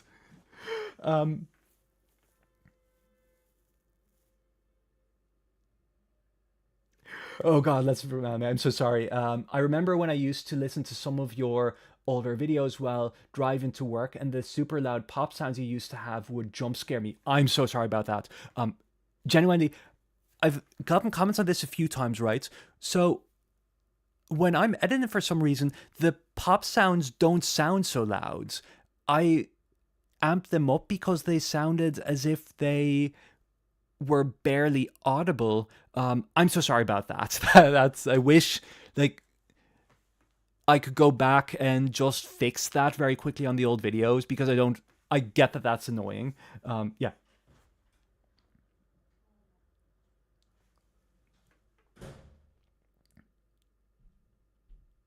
Oh no, this makes me feel so bad. I'm really sorry, everyone. Shinko happened to me literally yesterday because I was listening to the playlist. Oh no. Yeah, Demon King Al, I still repeat your videos. Sometimes it's been a while, but I've watched as much as possible. I've watched almost every video you've uploaded, like less than 7. Or, like, I assume less than 7 you haven't seen. Wow, that is unbelievable. Especially like some of the older videos on random series. Thanks so much. I really, really appreciate that from the bottom of my heart. 147 for Vizent Knight is still one of my, if not my favorite goal in Blue Lock, and it might be my favorite peaks in the entire series. Absolute stupid sequence, absurd goal, and the celebration made me feel alive. Yeah, the celebration afterwards, immaculate. The whole shtick with the no words, no dialogue, just pure action. It's a breathtaking chapter. I'm not sure if you saw that in the Egoist Bible, where Kaneshika also mentioned that's a homage to the final part of Slam Dunk in the last match, where they also do that. It's so cool. Riley, oh, thanks so much for joining. It's wonderful to hear from you. Yeah, I'm doing well. I hope you too. I should really send you a message on Discord at some point just to catch up a bit. Just for who doesn't remember, Riley is the co-writer for my what you call the Queer Narratives of Blue Lock video. Generally, that video actually was 90% of the ideas came from Riley, for what it's worth. It's a very fun process, actually, because for once, I wasn't actually the one who was coming up with most of the ideas. My task was really because Riley, which was amazing to work with, is just like ideas coming out everywhere, and there was just so much stuff, and we had all these random notes in a Word doc about like things to talk about. And for me, the biggest task was actually in the making that video, to like structure it to kind of, okay, let's do this, let's do that, to kind of bring it all together and make it a cohesive whole. Insofar as we succeeded, I'm not sure how well we succeeded, but people seem to still like it. It's consistently one of my best performing Blue Lock videos. I think at the moment it is maybe my best feud video. So that was such a fun project. Thanks again, Riley, for joining with that. So let's do some more chapters. So I've put the 5 fake out volley on the long list. I also really like the chapter before that, and even this, the 186 has to be on the long list as well. That's such a good sequence, man. Blue Lock is such a good manga. It's unbelievable how many strong chapters there are in this story.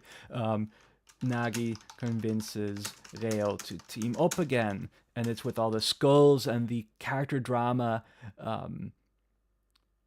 How I love how conflicted Rail is during the whole thing. How he believes he has his shit together, and how he's set in his. He knows what he wants. He's ready to pursue his dream, and then Nagi gradually shatters him. And like this page, right? The "It's my dream." So Nagi is, for the first time, really being genuine and honest with Rail in his relation, and how much Rail means to him, and how he's changed through Rail. And then that's against the backdrop of an avatar of death, right? It's kind of goofy, but goosebumps, right? Love that so much. So was that my...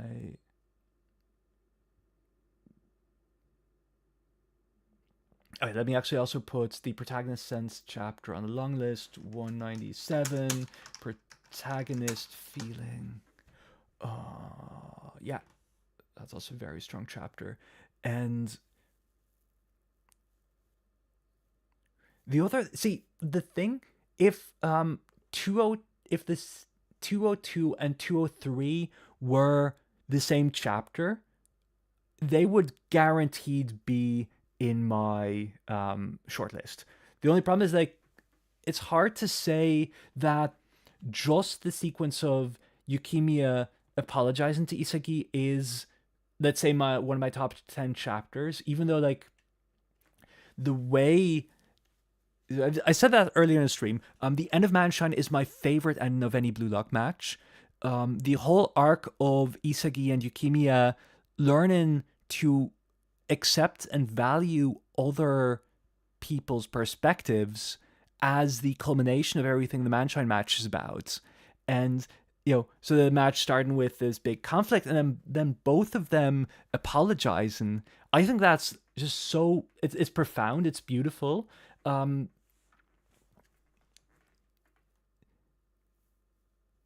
and that of course with a couple of this, yeah, I'll put both of these I think on the long list. If they'd be one chapter, they'd be on the short list. Yukimiya's Man Shine Goal. Is my long list just all match? Oh god. 203, Isagi and Yukimiya apologize.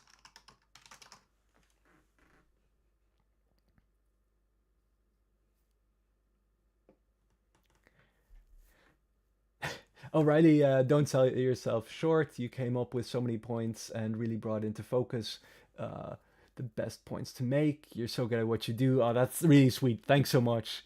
Um, yeah, no, it was so much fun to work together on that video. Yeah, and 202 is so good. First chapter I thought of for this prompt. Yeah, that's very fair.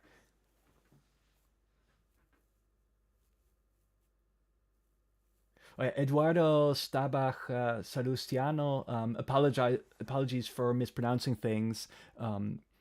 Riley, that part about dominant, submission, and hierarchic was really great. I could see that reading, but your examples and contextualization of that in the real life gave me a lot to think about. Yes, that was actually how Riley sold me on making this video as well, because actually, obviously, there was a lot of queerness in Blue Lock. I knew that very quickly reading this story. And I'd been playing around with doing a video on that, and I just didn't quite have the right angle, because that's really one of the things people brought up in the comments. They're like, oh, you're missing this bit, you're missing that bit, why didn't you talk about Shido, why didn't you talk more about blah blah, blah, right? I don't want to make a video that's just kind of enumerating, oh, here's an example of queerness, this is an example of queerness, that's an example of queerness, then people in the comment section fight, oh no, this is just friendship, that's not gay, but whatever, right? That's just not really interesting. I want to, when I was thinking about doing a video on Blue Lock's queerness, I wanted it to be not just, hey, this is present in the story, but also it impacts the story in meaningful ways. So I was just, because I'd never really worked on, queer analyses, I guess. It's not something I've done before in my own research. I was kind of at an impasse there of, okay, how am I going to turn, a series of moments into a coherent argument? And Riley then, that was what he pitched to me, basically. Hey, we can look at power dynamics, we can look at real world sports culture. And I was like, wow, that was super exciting to me. I was like, yes, I can see that. I want to hear what you've got to say. So no, like, wonderful video.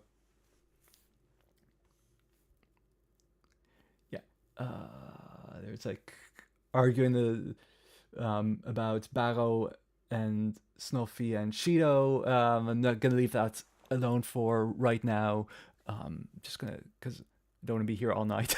So, let's go to the Ubers match now. So I've put my absolute favorite.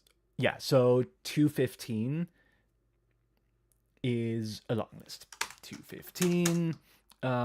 Would you still love yourself if you weren't? What's the quote again exactly? I should know the quote by heart, but I don't, unfortunately.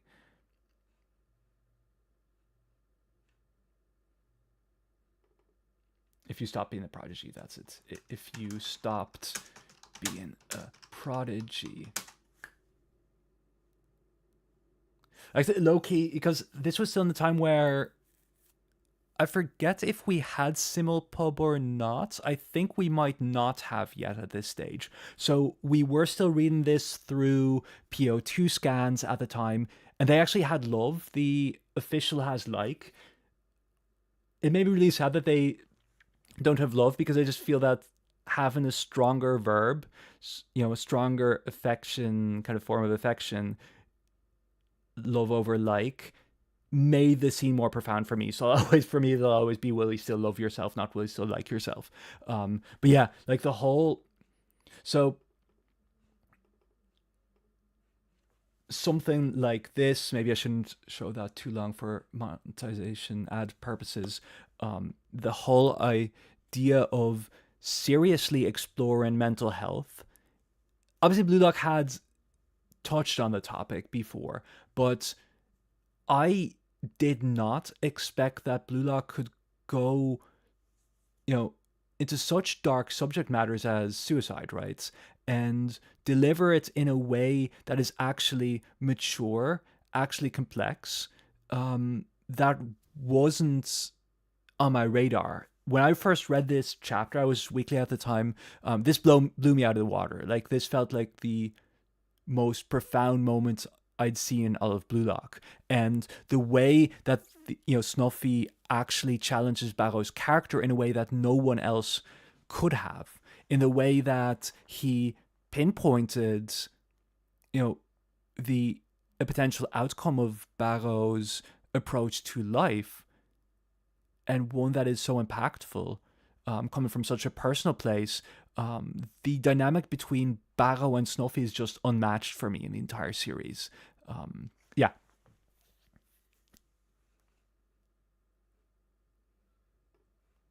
So that is very obviously a top chapter for me.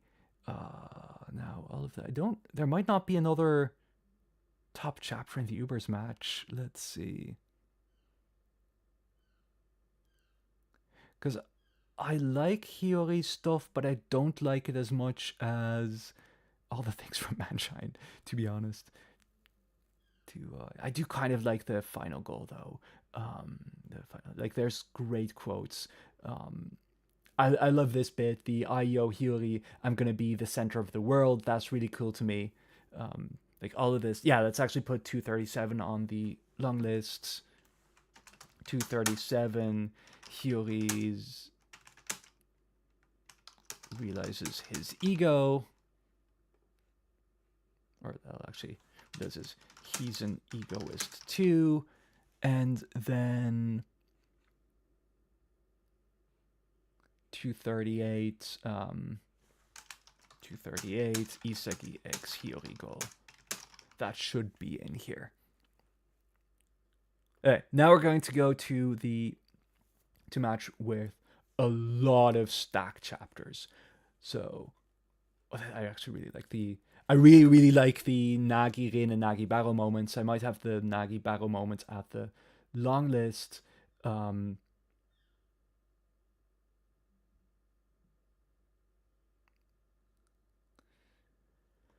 So yeah, might be an unexpected one. 242, straight onto the short list.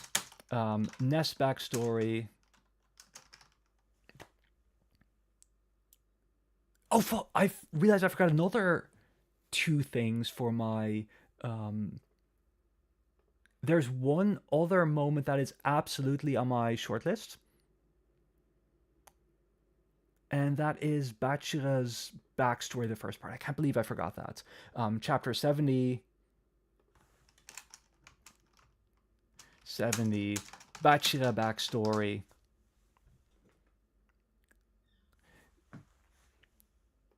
I think I've said this. I forget where, if it's in videos or maybe even podcasts or Reddit posts or something. Bachira is the most relatable character for me in the series, at least not in terms of personality, but the idea of as you probably will have guessed, I am someone who is obsessive, who like otherwise I wouldn't be making these kind of videos, right? I have always, from a young age, been someone who gets really deeply into things, and have over the course of my life had to learn, okay, most people aren't like that, and even people who are passionate aren't necessarily going to be passionate about the same things I am. And how do I relate to that? How can I, and that's, one of the things, of course, that led me to YouTube. I want to share my passion with other people. Um, and yet, how do you not, I don't want to go into too much personal stuff. It's not that bad, but, just my own personal struggles. Yeah, like I felt like the Bachira, this is such a profoundly sad moment for me. So Bachira kept believing in the fun of the sports, segueing into this panel of him all alone, isolated, with this all-consuming passion that's turning him so lonely he would die. That resonates with me quite a lot, to be honest. So yeah, and the other thing, this is for the long list, so it's not just Manshine moments. Is where are we? It's a bit earlier. 122. 122. Bachira's mom meets Isagi's parents. Oh, this is long list, not short. This one actually makes me emotional every time I come across as well. Like the pure love Bachira's mom has for her son. Yu Bachira is her name. Yu has for her son.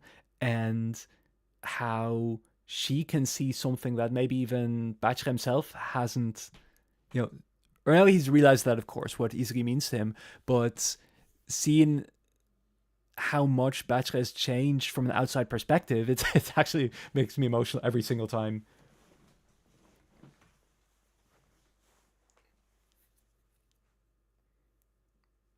Um, all right, just because I see there's some questions here. Vicendite, I'll get to. I'm trying to do it a bit chronologically because otherwise I'll keep forgetting.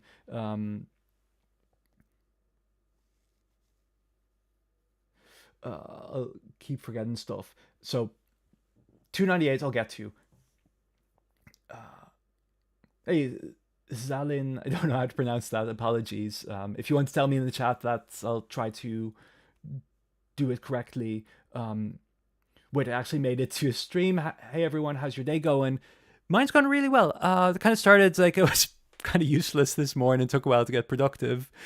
Then I did some work on my book, and then funnily enough, I was thinking, what am I going to make for dinner? I was like, oh, I was kind of curious to try fideuà, the thing that Iglesias pranked Isagi with. So I found I'm vegetarian, so I found a vegan recipe for fideuà, and it was really nice actually. So thanks, Blue Lock. That was my dinner tonight.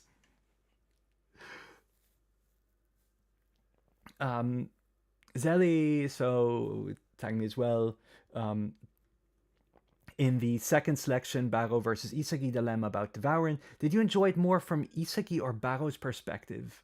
I enjoyed more how Isagi dominated him in his own philosophy. That's the thing for me. I really like it from both. I'd say even equally. The first time I read the scene of Isagi saying, just support my goals, that was an actual goosebumps moment. I didn't think Blue Lock would go so hard, that mental, and just the way he broke Baro.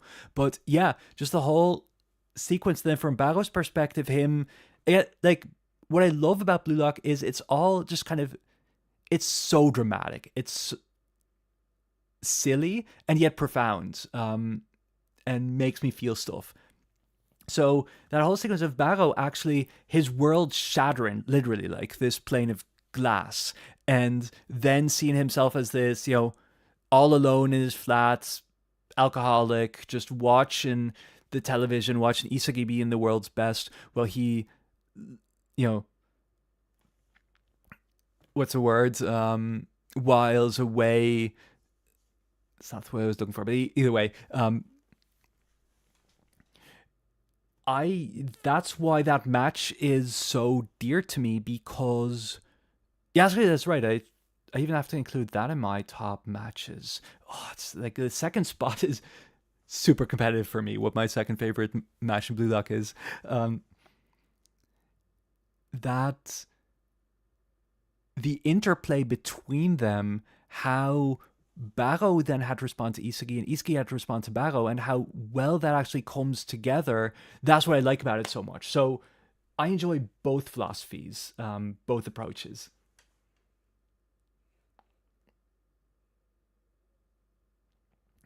We had. Oh, Gyro, did you put 229 Snuffy backstory and him announcing he won't retire? Yes, you're right. That is a long list. 229 Snuffy won't retire. Yeah, it won't make my short list, but I will make the long list for sure. Yes, fantastic moment. I remember actually the first time. That's kind of silly to say now. That's the big clash between reading weekly and then binging. So the first time around, I actually didn't care that much for the flashback to Snuffy discovering Mick because we'd already seen it. For the most part, I felt like thematically we'd come to understand everything we needed to. But actually, you know what? No, let's put this on the short list. Yeah, no, the scene with Mick. Oh, and what I also have to put on the short list though is 227, the this here. This is one of my favorite panels in the entire story. The Snuffy and Mick in the car with the sunrise. Like the sunrise is a big thing in throughout the Ubers match. And this is if I'm not mistaken, the first one of these. And if I can't be the king of football, of soccer, I'd rather be dead's actual goosebumps moments. Yeah, that's gonna be long list. 227. Mick in the Mick Snuffy car plus Barrow. That's the.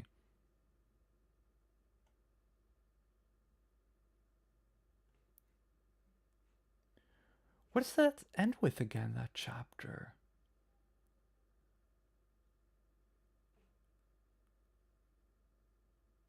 Oh, it doesn't matter. Barrow usurping the Ubers.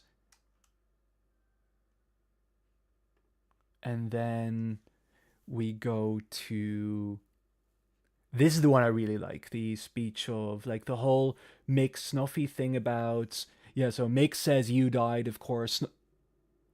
It says Snuffy has died. Now the one who actually dies is Mick, but then we get Snuffy's death and rebirth. The Snuffy Colin Mick a shitty brat. That's kind of this big like child adult thing that they've got going, and then Mick and this is it encapsulates some really central stuff to Blue Lock's philosophy. No matter the era, the ones who breathe new life into the world aren't the wise adults who do things the right way. Inventions, revolutions, any kind of innovation begins with the nonsense spouted by shitty brats. Such a beautiful quote, and so profoundly true for Blue Lock.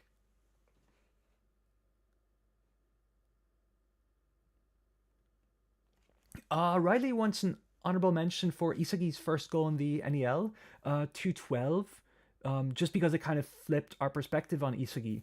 It's a good chapter. Yeah. I don't think it makes my way to the long list. Just if you see it, I feel like I've already gotten more than 23 chapters, and I haven't even done PXG or post PXG yet, or U20 World Cup or however you want to call it.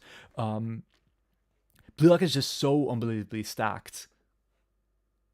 So it's not that high for me, but it is a great chapter.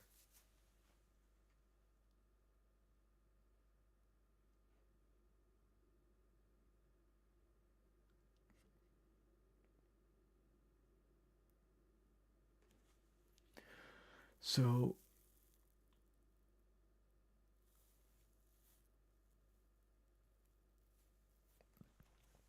when Zelly would enjoy more from Barrow's perspective when he devours Isagi and Ubers, then Isagi says, I feel like something's missing here. Drop.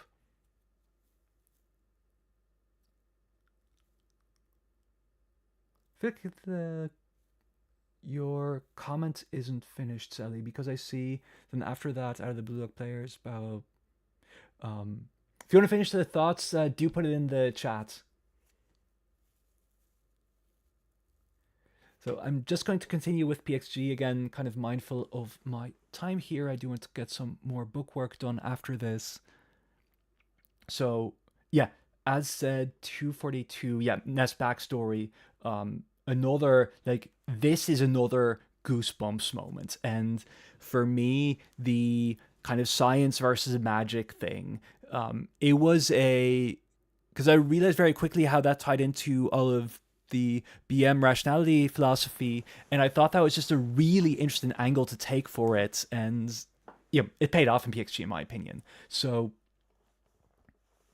yeah, no, this is. I think this wouldn't be a popular community pick, but it's one of my favorite chapters of all time. Like this is unbelievable. The Sakura's magic, soccer players are wizards. A single goal sent this crowd into a frenzy. The stadium is shaken, and this pleasure blew away everyone's sanity. I think it's really cool how we get these different perspectives on the effect of football on the world as well, where kind of a few chapters later, it's what, like, where's this? Yeah, this one from 247, where so Egel then describes like originality is hunger, and that's manifested by having these ravenous beasts of spectators who are sitting there, and they're all like these they're monsters really with giant mouths, and they're hungry for the football. They're these irrational beings, but in a horrific way, not in a kind of naive magic way. And I just think it's really cool that that appears to be more and more of a thing to kind of think about the effect that football is producing, that Blue Lock is producing on the world at large, and how that ties into these various ideas of the manga. So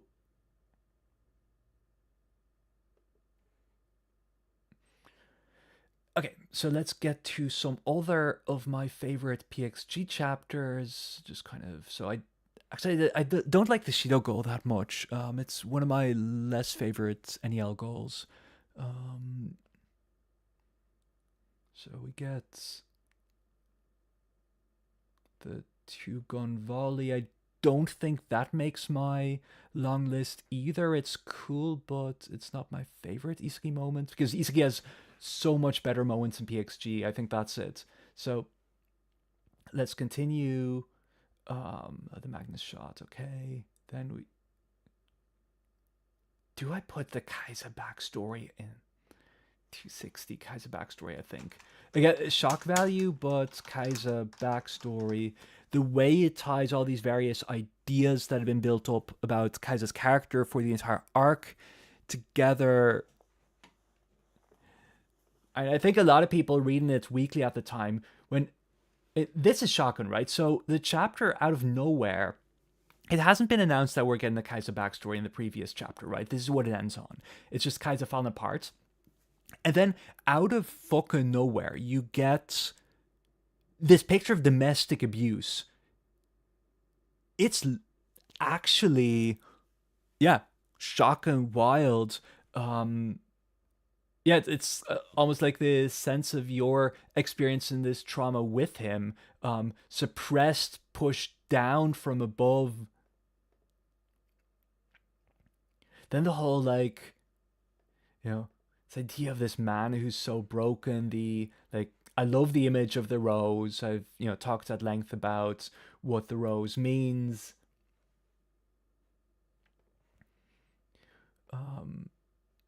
Yeah, such a good chapter. Yeah, the ball that's a piece of shit just like me. Yeah, that's unbelievable backstory. But then of course the big moments.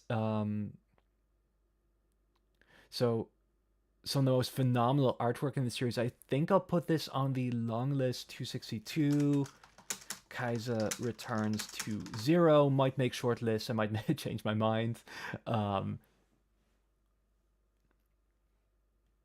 Kaisa's shedding the petals, but then the real like easily top chapter in the manga, 266, Kaisa's PXG goal. I can just gush about the paneling in this one, about the way it's all. I don't have all the pictures saved, but you have like the wordless frames of Kaisa as a child with the ball, kicking it and going back behind it, and then for the pure catharsis moment of him making it to, let's leave here and become free. We'll be free and make lots of money and eat tasty food. Let's be human again, and maybe even we can be loved by someone. I want to be loved, just as the encapsulation of the inner child that's under all these layers of malice and trauma, that there's something so pure, something so simple really, leading into one of the most breathtaking goals in the series. Like, this is not sure, Riley, if you remember that. So we were actually, the two of us, for chat. This was last year when I was in Athens on a research trip. I was working on a book back then as well. And Riley had read the spoilers. I hadn't. And he was saying it was a really good chapter and I should. And then it came out while we were on a call about the queer video, right? So we were just kind of bouncing ideas off each other, and randomly during a call, I saw the chapter come out. So I was like, oh, huh. And Riley said, okay, just leave the call right now. Go read the chapter. That's more important, and then we'll get back to the video. So that's what I did. And I had like the moment to immediately geek out with Riley about this. Like, absolute S tier media experience. Yeah, lessons from anime. Oh man, 266, definitely one of my favorites too. His celebration lives rent free in my head. Yeah, oh, he's a superstar, and then this. Yes. Wait, sorry, I have to get the chat. Oh, I rightly remembers. That was so much fun. Yes, it was. Oh, that was such a nice summer as well. I miss being in Greece. I'm stuck in Ireland for most of summer this time around. So we get that chapter, but there's a few more from PXG that are really high for me. So I'm gonna just put for this one spread. I really like this one. The my infamous beckoning thing from the queer video. So in case you don't know, there a clip from the Queer Narratives of Blue Lock of me talking about Kaisa now beckoning to Isagi to kiss him rather than forcing himself on Isagi was clipped and posted on Twitter, just without context. There's only that bit of me over analyzing that finger, and it was kind of this received with a mixture of people going wild about it and agree, and also something like, what the fuck, you're out of your mind. So that's one that's always really funny to me. It got like a few tens of thousands of views as well.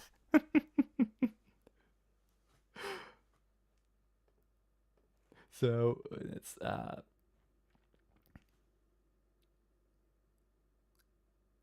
but now we're getting to 270 is another short list.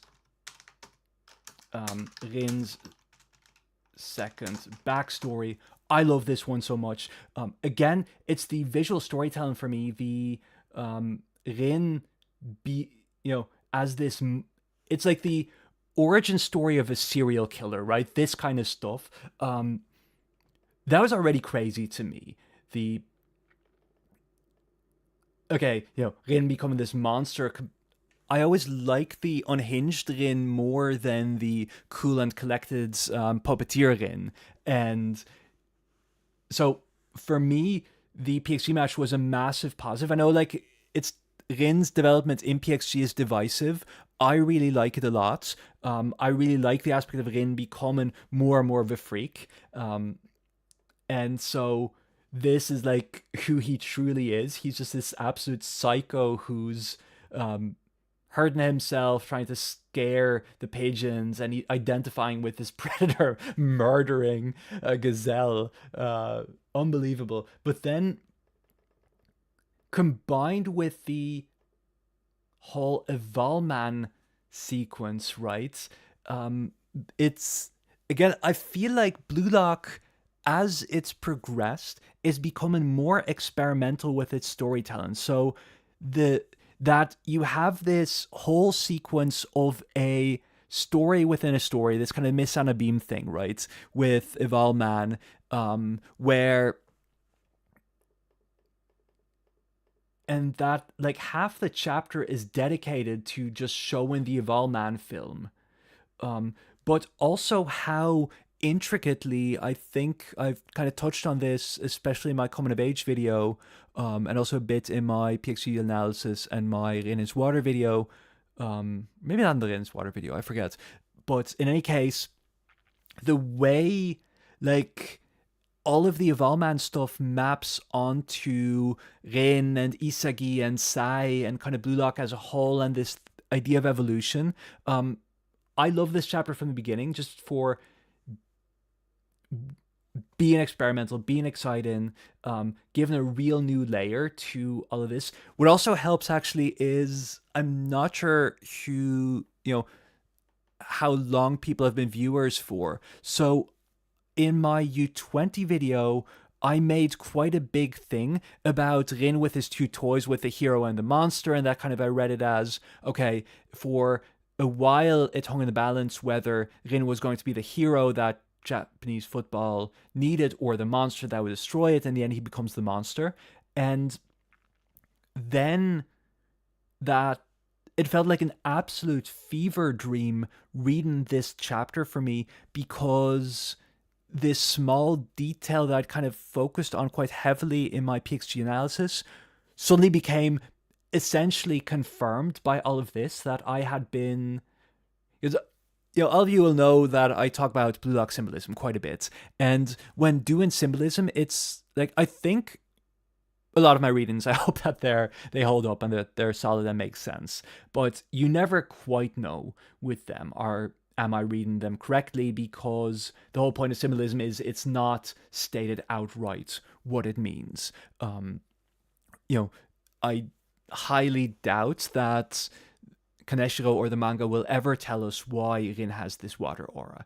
I'm just trying to, when I talk about that, I try to give the best explanation based on the context I can see. And this is as close as I've gotten during my time covering Blue Lock to having an interpretation basically confirmed. So also just on a personal level there, love this video, love this chapter.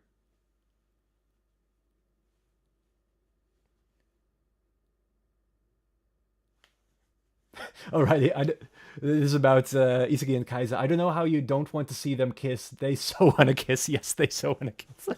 It's actually crazy how much they want to kiss. I can't say more because I've already gotten slagged enough on YouTube and on Twitter for standing Kaisagi. So for legal purposes, I will not say who I ship in Blue Lock. However, they do want to kiss. This is from Anime 277 isn't picked. That's Igaguri beating Rin, I think.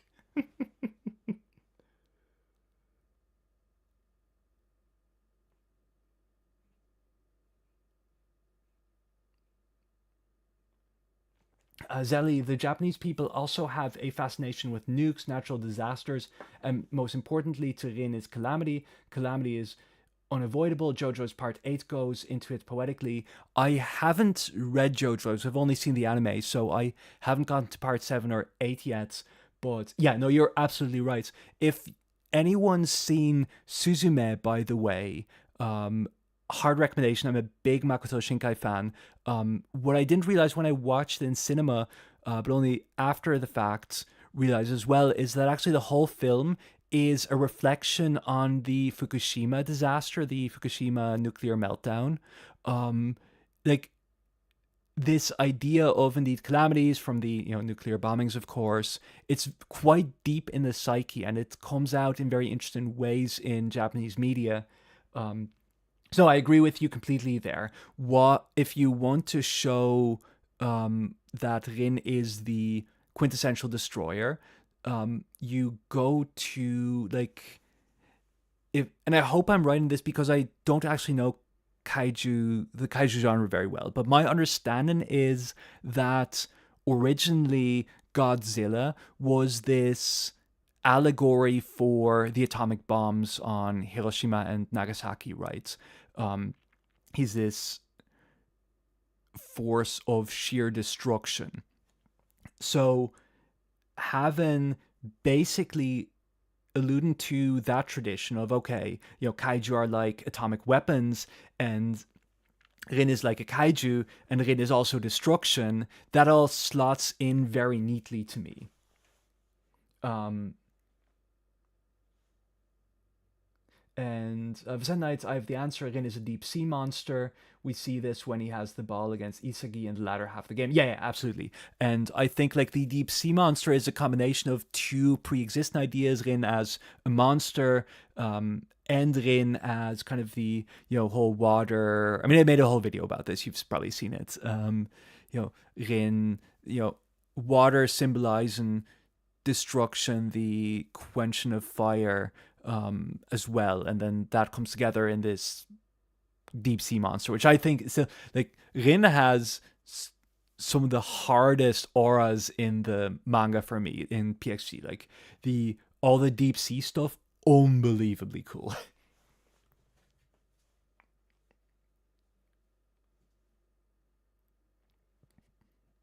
Demon King Al, I'm the biggest Kaisaki fan. Don't worry.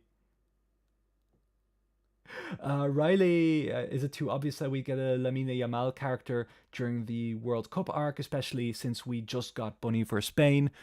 I can well imagine that. I don't know a lot about real world football. I do know about Yamal. I watched the Euros um, finale against England last year, but from what I understand, some of Blue Lock's references to real world footballers are very on the nose. So I know like Loki being Mbappe, it's not subtle at all, both in terms of design, skill set, etc. So I wouldn't be surprised. It's always interesting to me to actually find out about the real world connections, because again, I don't actually know much of anything about real world football. So I know names, but I typically don't know what kind of play style someone is associated with. Kind of same with the Barrow Ronaldo thing. I didn't know when I first read Blue Lock that this lightning chop dribbling is a Ronaldo thing, or kind of what he's seen to embody. But it's very cool as a background for Barrow.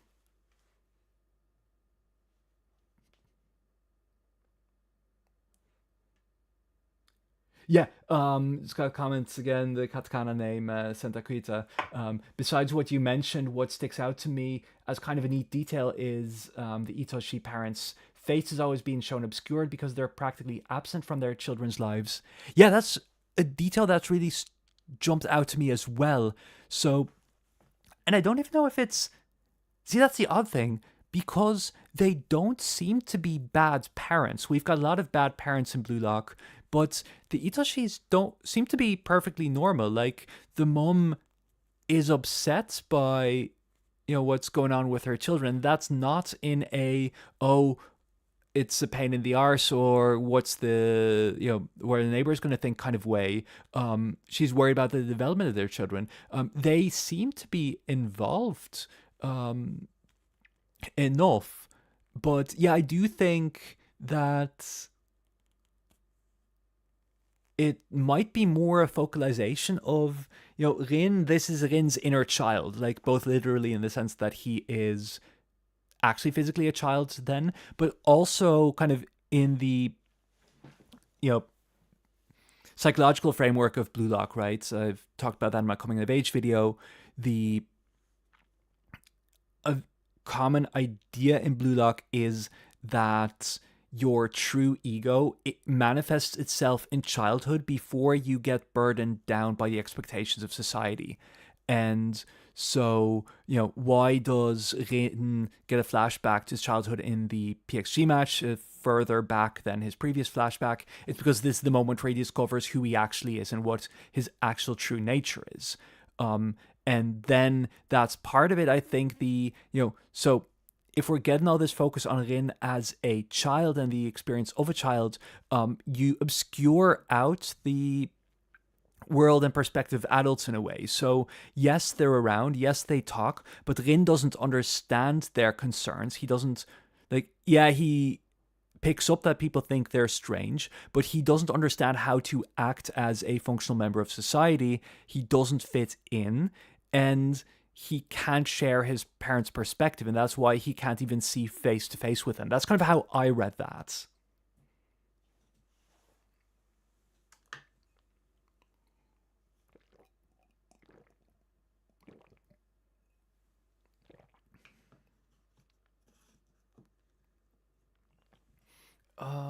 Yeah.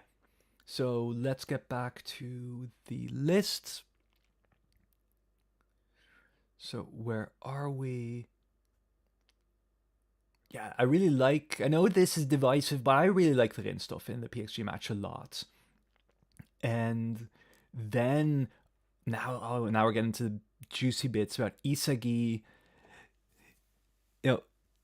Really, that's extraordinary to me that we get something that's heavily focused on Isagi's struggles, experiences, insecurities for a solid, from chapter 277 all the way to, where are we?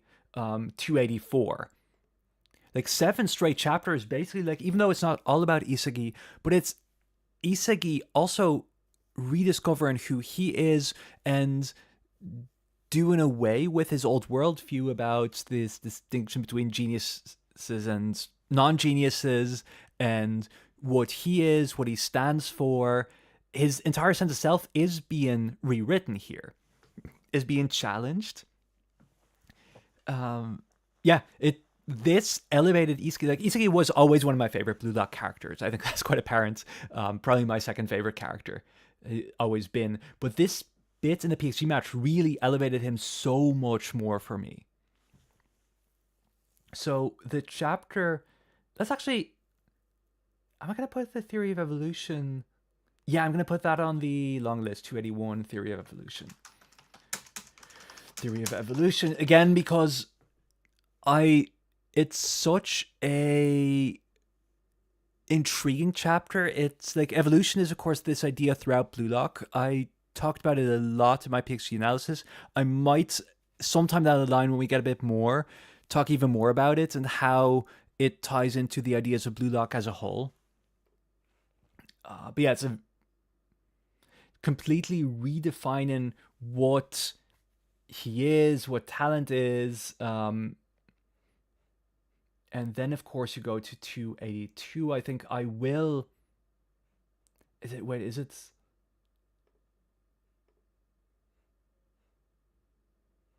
Yeah, it's this whole... This is again one of these where if 282, 283 were the same chapter, they'd be definitely long-listed, maybe even short-listed. But... So 284 I know is a fan favorite. It's not a shortlist for me. 284, Isagi... how would I call this? Selling his soul. I'm still conflicted, by the way, about whether we should accept that this was the right decision or not, because obviously my video on Isagi's ego from way back that blew up, I thought this was partly a step in the right direction. Isagi's development hasn't been undermined so far, so I'm starting to shift it more towards, no, this is actually where the character is going. Although I still hope that no, I still think in my heart of hearts that this won't be his final philosophy. And but at the same time, I don't want to be. I've kind of left it alone for the most part. I don't care that much about whether I was right in the end or not.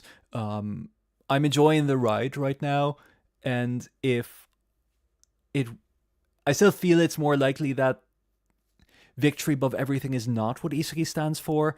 If it is, I think it's been sufficiently well explored at this point that I'm happy to accept it, I guess.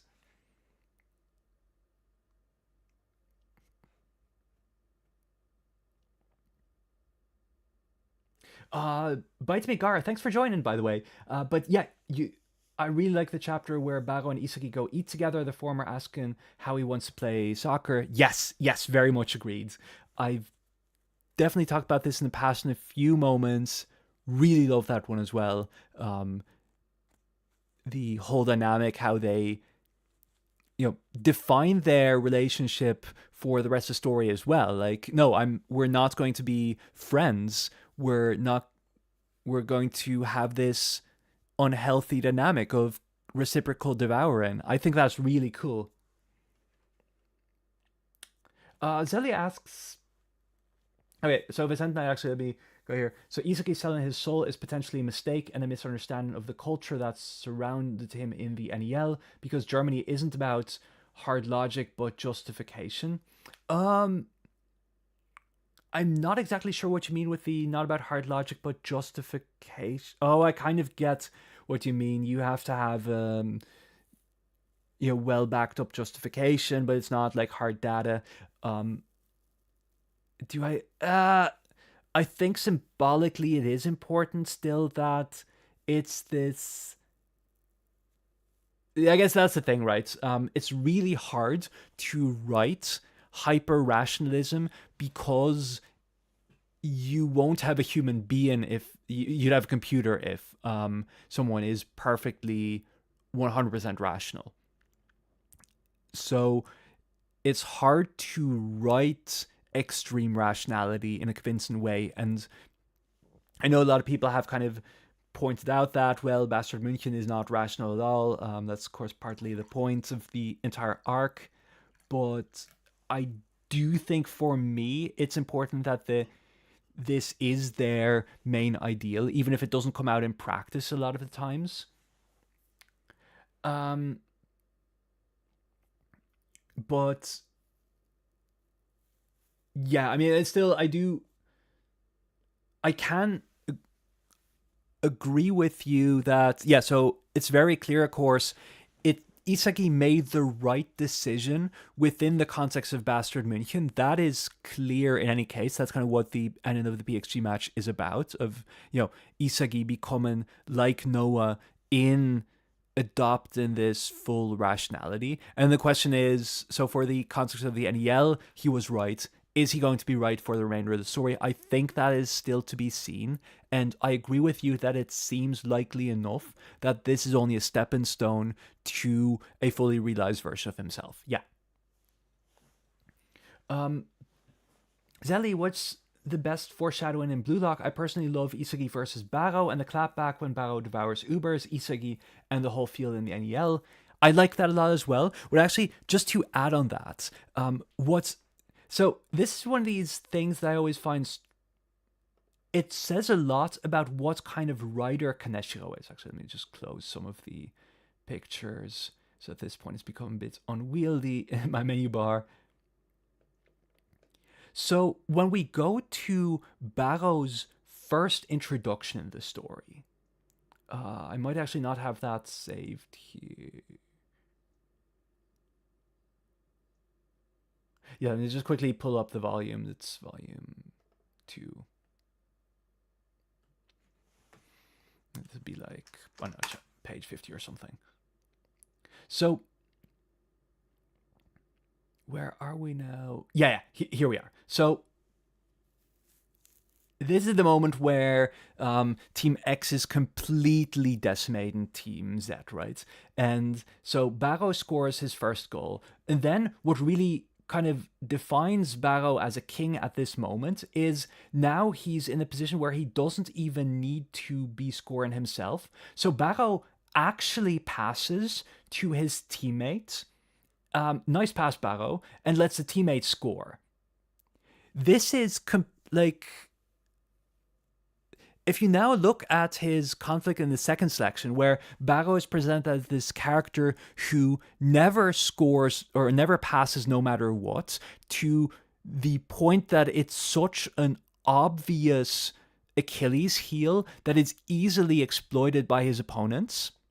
And that cost him the match against, or two matches in a row at the start of the second selection. That's a retcon, the way I see it. That Barrow doesn't pass. That's not the case in the first selection. However, what is consistent from the very beginning, and this is kind of where my point is about what kind of writer Kaneshiro is. Kaneshiro is not the kind of writer who has all the character stuff, all the plot stuff figured out from the very beginning. But what he has figured out since the very beginning is, look at this. So Barrow comes in the big face-off against Isagi. The black, here again, like, fills the page with darkness. And is that even... I forget I thought he might have even... There might be a reference to him... Oh yeah, that's it. This is what I was thinking of. So Isagi tries to turn the 0 into 1. He doesn't succeed, and he wants to, with Bachira, become the light of his team. And then Barrow intercepts and becomes the darkness, and Isagi fails as a striker. So from chapter, what is this? Chapter 8, I think. Or chapter 7 even. The opposition of Isagi and Barrow is framed in terms of dark and light. And that continues most prominently, of course, in the second selection, where, like, Isagi becomes the light in Barrow's darkness, and then Barrow becomes the darkness lurking in Isagi's light, and then continues into the Ubers match I was saying before. So, yeah, the level of foreshadowing there, and I'm not even sure if I'd call it foreshadowing, but more here indeed that... these are the kind of things that Kaneshiro apparently decided very early on and that he continued to expand upon with this dynamic, rather than all the plot stuff. Hey, Serena, sorry, I just seen that. Thanks so much for joining. I assume a lot of people will know Serena Rosa, a good friend of mine, my first YouTube buddy, actually. Serena's been working... let me know, by the way, how's the video going? I think I read that you recorded and you're now in the editing stages, but she's finally dropping a new video again, which I'm looking forward to. Great to have you back, Serena. Yeah, TDA first selection seems like a different manga at this point. Yeah, kind of agreed. But anyway, so my favorite foreshadowing in the entire story, I've talked about this, I think, definitely in my Manshine analysis, probably somewhere else. It is this one here. When Chigiri talks about, for the first time, brings in Isagi's weapon being spatial awareness, and talks about, okay, you have moment where you're able to view the entire field at once. It's almost as if you're looking down on the field like a god. And then you flash forward to Manshine, to Isagi unlocking Metavision. Where are we now?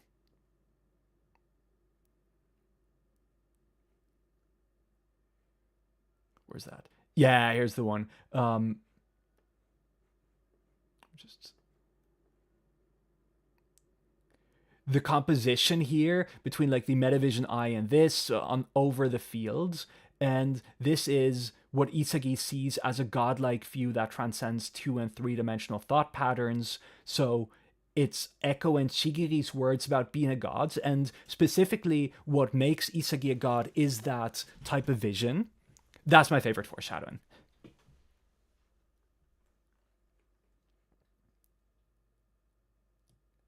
Oh, sorry. I'm so sorry. I missed that. Yes, I posted the new video a few days ago and working on my next one. Thanks for asking. I'm so sorry. Somehow that didn't pop up on my feed. I'll be checking that out soon. Great having you back. Your photos are so organized. Serena, Lessons from Anime said the very same thing a moment ago. Yeah, I spent the moment where I decided to pivot to a Blue Lock only channel, I realized that it would be very handy in the long term to have a very tightly structured collection of panels. Um, so yeah, that's something I'm very proud of, and that's saving me so much time with the editing that I just have at this point most every important moment in Blue Lock screen capped that I can just use for the videos. Yeah, Vicent Knight, I'm glad Serena's back. All we need is the Wise to return.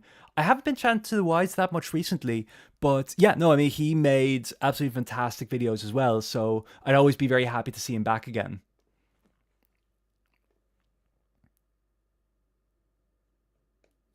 Yes, Zelly, very good. Added Serena's new video to the watch list. Love to see it. Um, but yeah, so where was I? I put Isagi selling his soul on the long list, and I want to put some more stuff. So what am I going to put on the?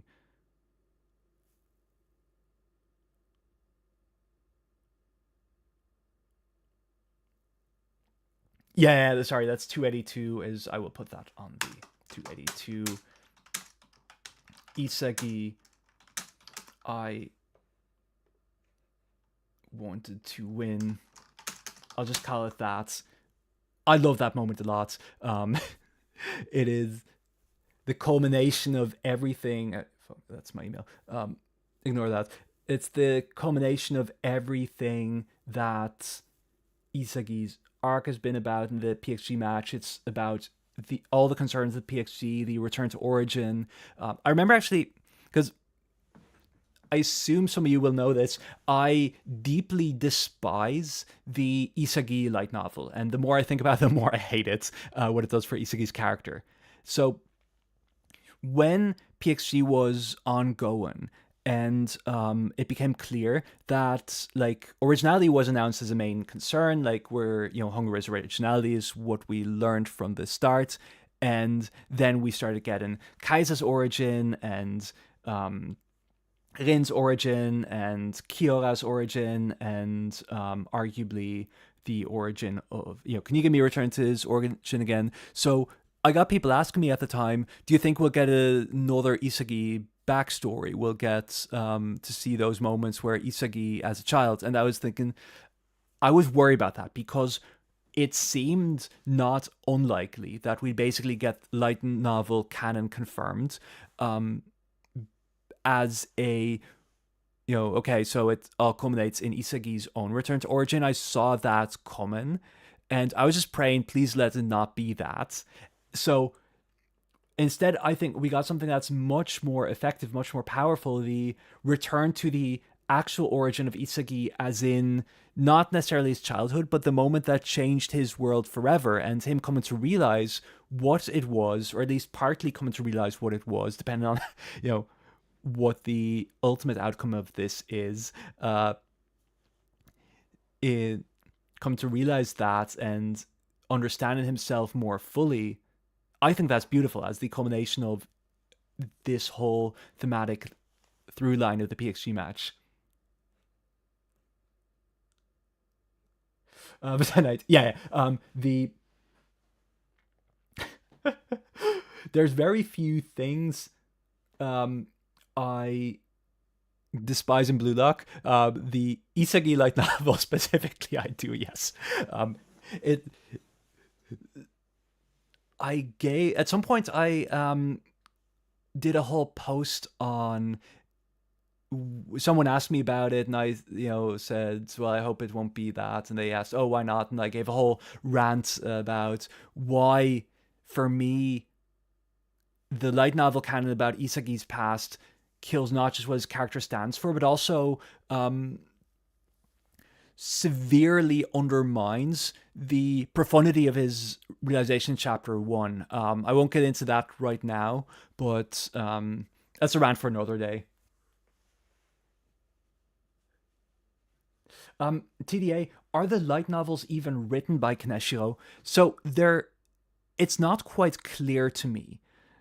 There was my friend, the one who read Blue Lock in Japanese. She also read the majority of the light novels, and she sent me stuff that apparently, so Kaneshiro may have provided outlines. That's not quite clear to me, and he definitely provided some level of feedback.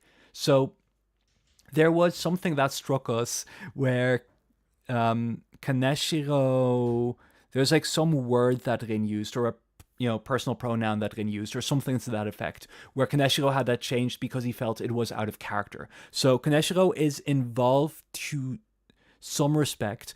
I would like to believe that he doesn't condone or agree with the characterization of Isagi in the light novel, but maybe he actually does. Maybe he wrote that himself. I would severely hate that. But yeah.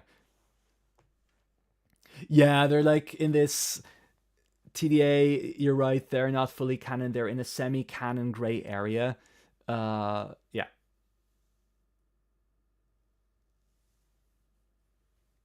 Nora, hi, where did you put Kaisa's second goal in PXG? I assume it's his only goal in PXG. So I'm right now, basically what I'm doing is I've got, this is my number one chapter. That's just, fixed. That won't change.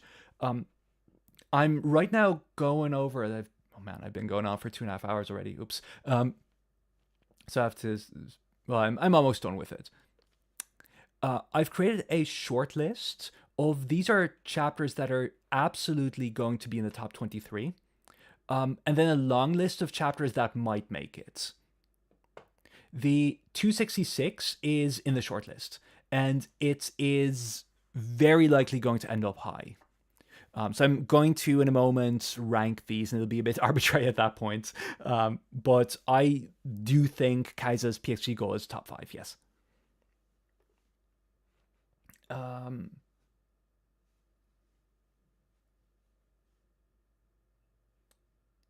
So where stuff that open for some reason? Okay. So I have 282 shortlisted. Yep. And then was there another chapter that from PXG that I want up there? Ooh, 290 is hard. All of this is to the this was a crazy thing for me, right? By the end of PXG, I felt like a voice in the desert, because everyone was saying, oh, it's been going on for so long, it's dragging, why isn't it over, I want something new. For me, the ending of Blue Lock was genuinely one of the best strings of the entire manga. I know that obviously towards the end of the match, people are excited for new stuff, but all of this is peak Blue Lock for me. Some of the best writing in the series. Like, just looking over it, I love this chapter. I love this chapter. 289, 290. They won't make it into the list, I think, but they're really good. Then 291, I really like a lot as well. The just dedicating the whole chapter to, okay, so Isagi had his moment, and also now what he means for other players, and kind of a culmination, going over everything that the NEL was about. We get a moment about, we get Kaisa's perspective, we get Yukimiya's perspective, kind of as a culmination of what Manshine was about. We get Hiyori as a culmination of the Uber's concerns. I really like, where was this? Yeah. I've talked, it's in my Uber's analysis, I think I talked about it a few other times as well, about a major concern of the Uber's match being death and rebirth. So, and that's one of the most beautiful parts in Blue Lock for me. So Lorenzo, the zombie, died and was brought back to life again. Snuffy, the phoenix, died and coming back from the ashes. Mick died, but kind of reborn through Barrow, and then it culminates this whole story with Hiyori coming to life as an egoist for the first time. And so that's always been something really beautiful for me.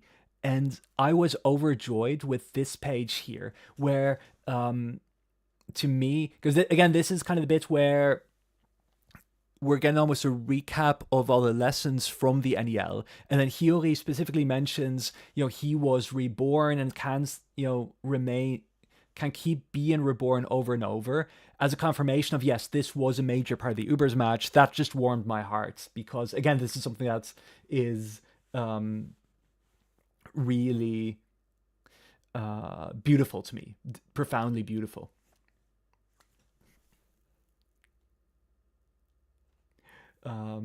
Serena, I love PXG versus Bastard. I thought it was very well done. Because I don't know to what extent you were following weekly, to what extent you were part of the community. So PXG is my favorite match in Blue Lock right now. I think it's absolutely brilliant. If you were in the community in, like, let's say the last 10 chapters of the PXG match, everyone was sick and tired of it. Everyone was saying it's drag and it wasn't good. That's true for the Ubers match as well, by the way. I think it's probably just part of the process of reading an ongoing story weekly. But yeah, I still see some sentiments kind of negative about PXG. I think that will be revised relatively soon. Once I've seen this with the Ubers match right now as well. I was surprised. Just the other day I was on Reddit. There was a post about ranking the NEL matches, and to my surprise, the Ubers match was considered the best in in the NEL. I didn't expect that because, as said, reading the Ubers match weekly, people were ranting about it. People were saying this is dreadful and Blue Lock is ruined. And now apparently, people have revised their opinions. New fans have come in who didn't follow it weekly, and it's suddenly everyone's favorite. And I think that will happen invariably with PXG as well. Nora, I also I want to say that your Queer Dynamics video was my favorite from your work. I wish I could say thanks to the other person in the video. Stuff like this means so much. Sorry, just scrolling. To highlight queerness in society. Really appreciate that. I'm, humbled, to be honest, to have been able to be a voice for queer people. I've gotten a number of comments. Again, that's some of the most humbling ones I've received from people who say, I really feel heard by this video. That means a lot to me. I'm, grateful that I was able to do it. And actually, the other person is literally in the chat right now. Riley is, you can see him, he's a mod. Wait, have I get Serena, you're not a mod yet. You should be a mod. Is Lessons from Anime a mod? I haven't seen him in the chat for a bit. I assume he dipped. Let's just quickly see. Yeah, Lessons from Anime is a mod, thank goodness. But yeah, if you'll see Riley with the wrench, he's in chat right now. If you want to thank him, I'm sure he'll be glad to hear it. And I really appreciate all of that. So yeah, thanks, Nora. Riley, it's the classic One Piece cycle. Yes, very much so. One Piece also suffers from that dramatically. With maybe Egghead being the only example I can think of. I think everyone was very positive about Egghead throughout. Maybe a bit towards the end, but even there, the negativity was, for the most part, absent, in my opinion. Serena, oh my god, I'd love to be a mod. Yeah, of course. Please don't abuse your powers. I trust you with this.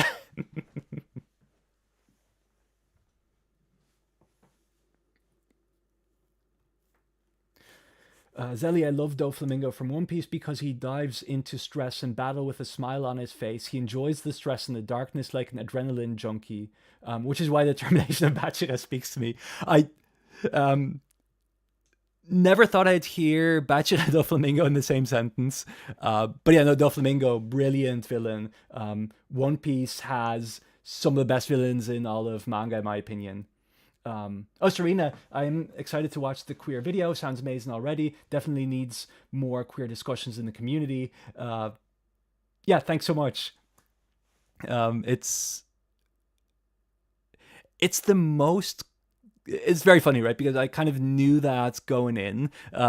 This is a video that is going to solicit a lot of emotions by purely by virtue of insinuating that there is, queer subtext in a popular shonen manga.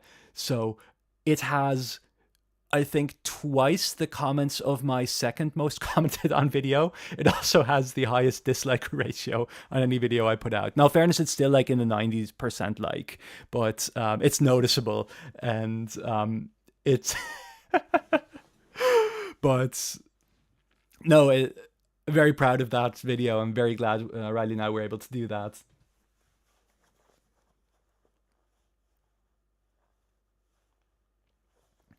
This arena, I promise I will use my power wisely. Trust you with that. So let's quickly finish off the. I actually am not sure how people feel about 293 about the um, Isagi's final NEL goal. It's a good goal. I'm not sure. I still haven't figured out if it's a long list one. I'll just to be safe, I'll put it in there. Isagi's final PXG goal. 294 is definitely on there. Am I putting? Would I put? Yeah, let's shortlist 294. And what's the quote again? Exactly. Thanks for the shit, my ultimate clown.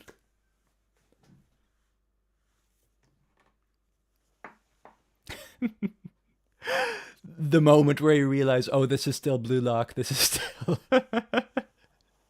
um, deeply toxic dynamic. Isagi and Kaisa aren't going to be friends. Yeah. And then as well, just kind of the way it wraps up Kaisa's character. The fact that, yeah, so Kaisa's, you get this deeply traumatized, fucked up person. He gets this redemption arc basically. And then at the very end, when you almost think, and I was wrong on a lot of counts, by the way, at the time, I thought that we were going for a full Kaiser redemption. But then at the very last moment, Isagi could have redeemed Kaiser. I'm almost certain about that. There was a scenario where if Isagi would have reached out a helping hand, he could have saved him. And instead of that, he just kicks him when he's down. Then Kaiser goes into the whole, oh yeah, I had a commenter, I forget who this was, put this very well on my Kaiser's Impossible video. And the most tragic part of this is that for a victim of trauma like Kaiser, he ultimately comes to the conclusion that what caused him to lose to Isagi was that he was enjoying himself. That, like, in terms of dramatic pages, this one also just takes the cake. But yeah, what was the cause of my defeat? The biggest reason I lost is that playing with Isagi was too much fun. That if you're in this cycle of trauma, this is not something I came up with, is the commenter.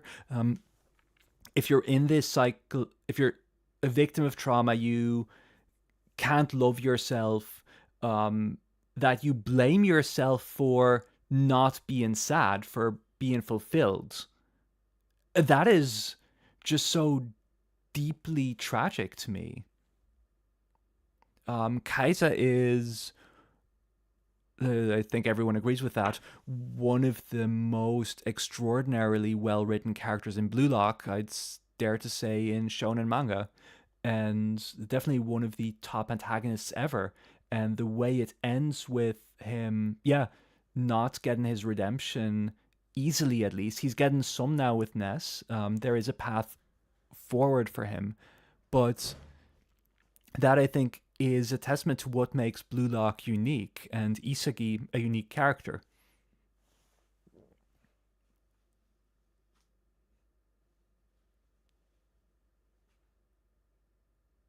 Oh, Riley has a few ideas for One Piece essays, like how Oda introduces people, but I actually need to sit down and write them. I'd love to see your One Piece takes for what it's worth. Send them on at some point if you've got something. Vicent Knight, Kaiser is my second favorite within the entire story of Blue Lock. Yeah, I actually don't know where Kaiser ranks in my favorites. Definitely very highly. Um, it's kind of the same for me where like Barrow 1, Isagi 2, and then there's a bit of flux. There's like Kaiser's in there, Rin is in there, Bachira's in there.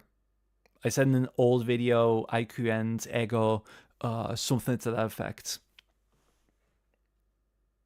Yeah, Serena. Kaiser's development story went crazy in this match. Wasn't expecting it. Yeah, above and beyond.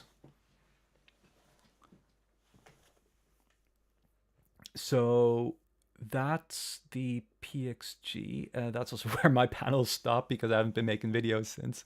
So let's just quickly go over the last few chapters.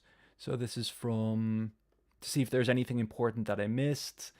This won't be long as this probably won't. It's a good chapter, but it wouldn't. Oh, but I do like.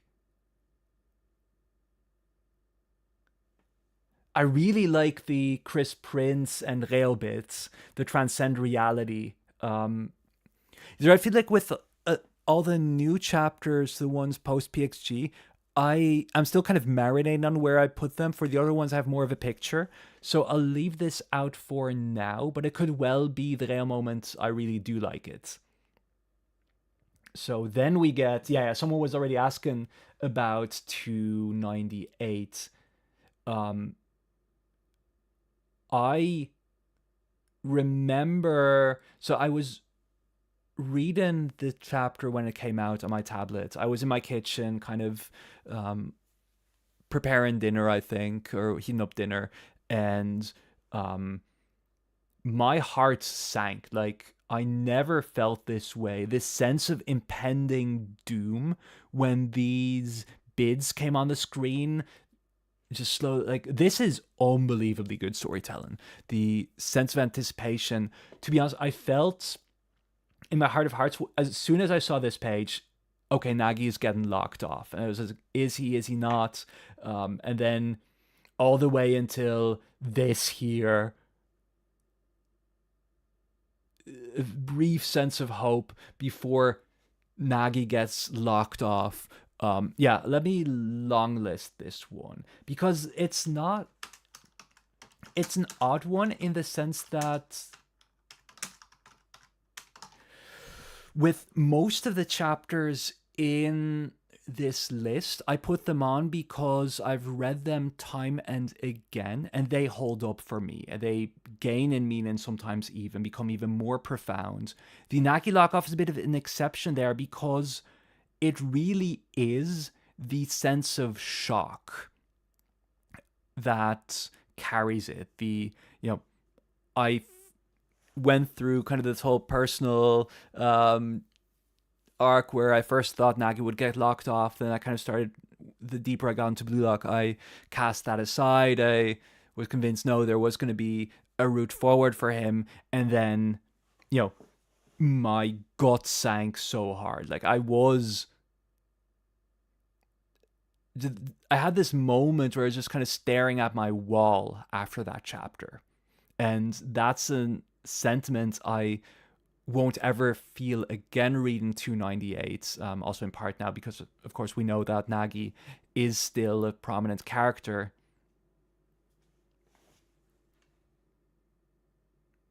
Zelly, in PTSD, love looks like abuse and abuse looks like love to them. Isagi was smart not to redeem Kaiser or say something nice. It's not what resonates with Kaiser as a person. Now we can evolve. Yeah.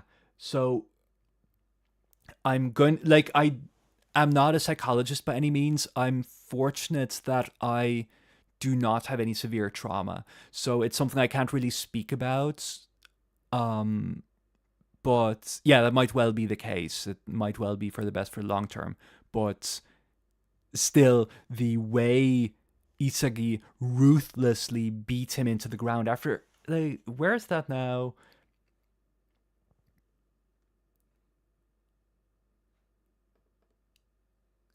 Bits like this where Kaiser, for the first time, talks about it being fun to play football, and where he talks. There's actually another, like, if you want a great Kaisagi moment, um, this year, right? It's so dramatic. But if they cluster like this, Yoichi will be left all alone.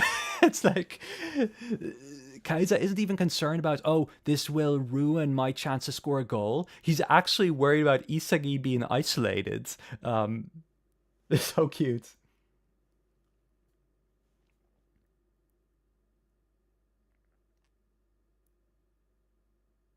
Nora, as a person who's been through a lot of therapy for reasons I relate so much to Kaiza, um, firstly, very sorry that you've been going through a lot.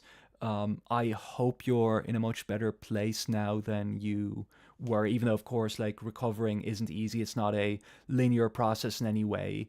But yeah, I mean, I've seen a number of people say I relate to Kaiser a lot. Um, that I wouldn't wish that upon my biggest enemies to relate to Kaiser, but yeah, um, it's if an author can do that and just really speak to you on such a level, that is, yeah, a really extraordinary experience.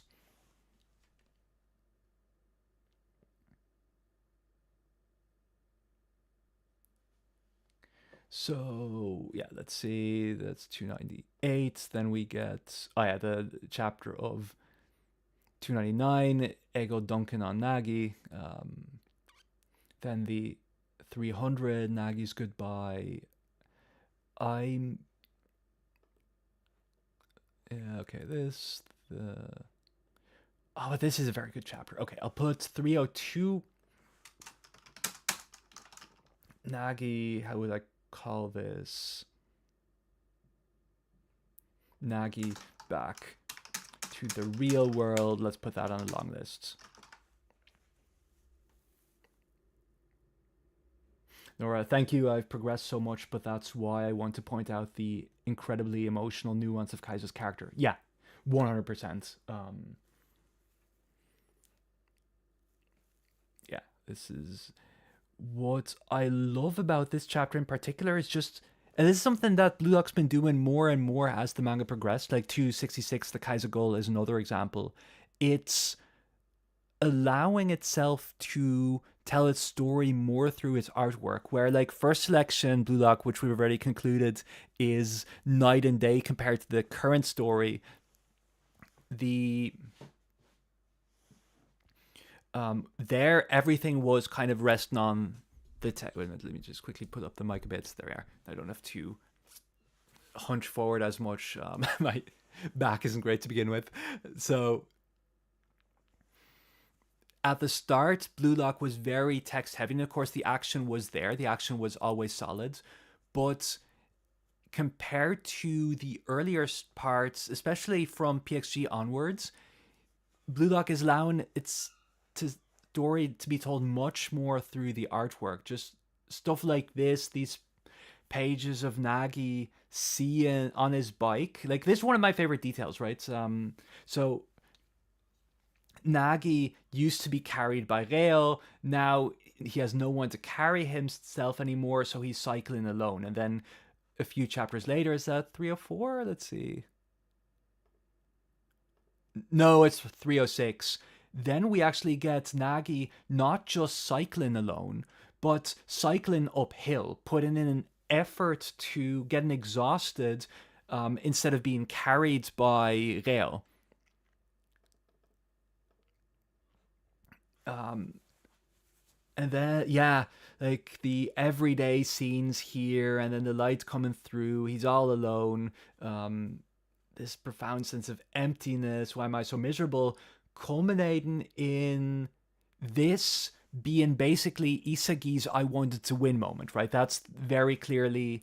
It's a bit more overt if you look at it at the PXG equivalent. So let me just pull that up quickly. So let's get the mic a bit closer to my face. Because I notice I keep hunching forwards because of where the mic is.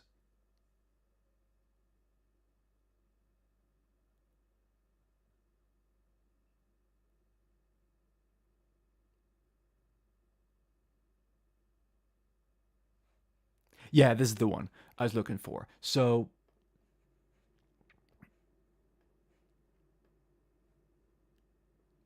this is a very deliberate visual callback, right? So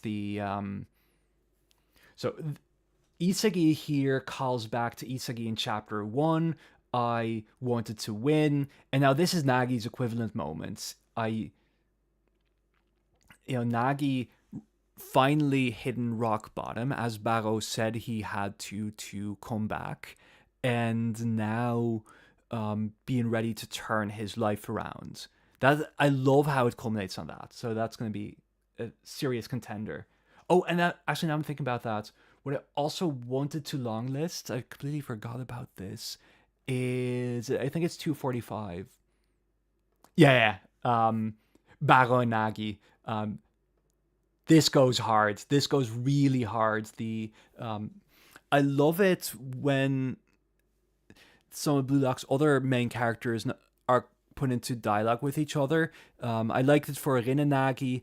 I like it for Barrow Nagi even more because Blue Lock is brilliant in the way. So every character has his own ongoing struggles and ideals, and Blue Lock is very good at matching characters with each other. So prominent example recently was Nagi and Sai in the chapter called Pride Chicken, where so obviously Buratsuta is talking about Nagi, being stuck in his pride, being this loser, but then they bring Sai in, and Sai is also being portrayed with his trauma or whatever you want to call it against Iglesias, against Bunny. And there too, I think once we see actually what happened to Sai at Real, we'll find that there is more connecting Sai and Nagi than it first seems. And here, kind of similarly, the way how Barrow and Nagi are interact, how Barrow speaks about the fire, how is, if I'm not mistaken, Nagi was the one who originally told, I'm pretty sure that's true. Nagi was the one who originally told Barrow he had to experience defeat. He had to truly internalize defeat, as Nagi had done against Isagi. That's how it all starts. So Nagi learned something new about himself through defeat. That's a lesson he takes with him. Then he says to Barrow, you have to experience the same thing. Or no, he doesn't say it's about. He says to Isagi, Barrow has truly internalized defeat before he can come back, and that's Barrow's big lesson. He comes back stronger than ever, and that's also what he reiterates in the Ubers match. And now Barrow is in a position to tell Nagi the very same thing. So the whole dynamic comes full circle. So let me just put 245 on the long list. Barrow calls out Nagi.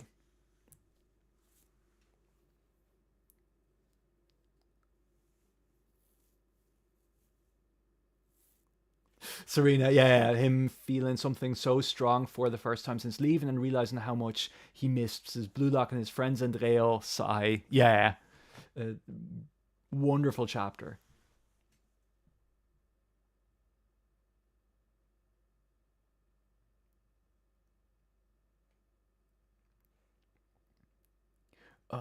I see a lot of, by the way, for Zen Nights, I see a lot of real like football talk. I'm not going to get into the weeds here just because I do want to kind of slowly wrap this. I've been going on for, it's been 3 hours already. Holy shit. Not as, wasn't meaning to go on for as long as I did, but that's how it goes sometimes.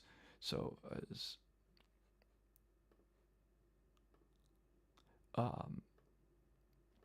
yeah, so then we get 303, whatever. 304 is definitely longlisted. Actually, let me shortlist that. My next video will talk a lot about this, about why I love this so much. This made me tear up. Straight up, the benefactor of my dream, or how would I call it? Isagi and his parents. This is an absolutely beautiful chapter. I won't disclose too much on it, but let me just say, if you've watched my coming of age video, this is the culmination of what I was discussing there.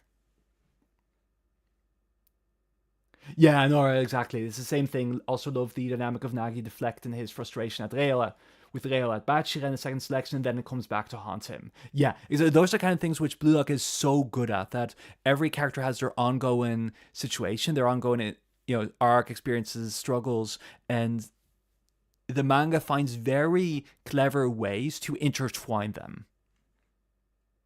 Same with, like, for example, Bachira saying about Rin after the Bachira flashback, oh, you are also kind of, or is it before? No, I think it's after. Might be wrong here. You also seem like you've got a monster of your own, and of course that turns out to be very true, because Rin is the monster from the Evil Man franchise. He wants to be the ultimate monster. Except that Rin doesn't know that yet at the time, so he doesn't understand what Bachira's saying and mocks him. So yeah, 304, 305, 6. So this is, I was saying that earlier, this is such a good chapter as well. And then with, like, the Beratsta in the rain. Yeah, let me put that on the long list. 306, Nagi visits, Blue Lock.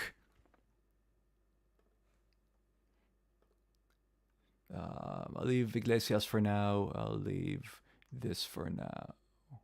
Yeah, and 309 won't be. Okay, so I've gone through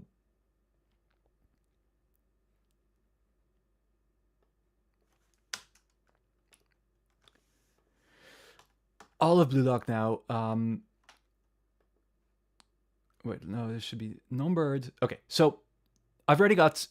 This is what I was worried about, right? So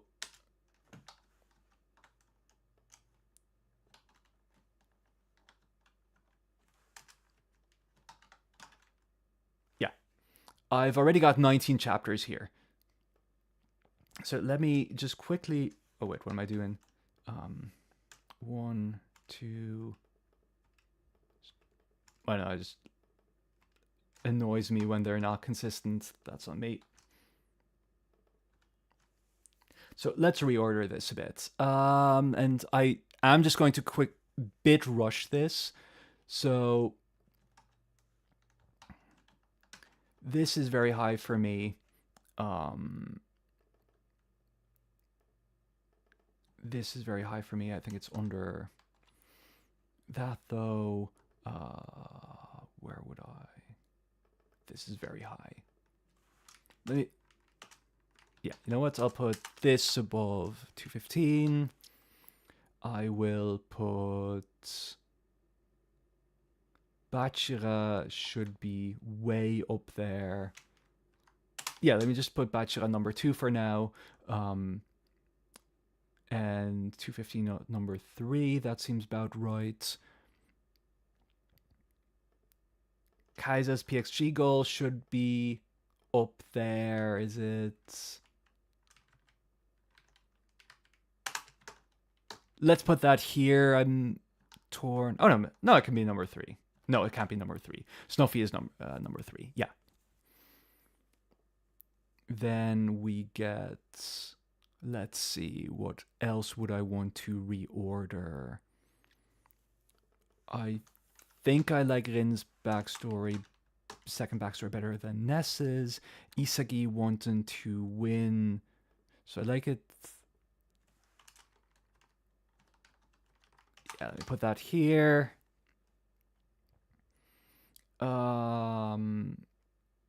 Just move for my goals, followed by Isagi should be right after that. Do I... Yeah, I will put... Let me put 147 that spot.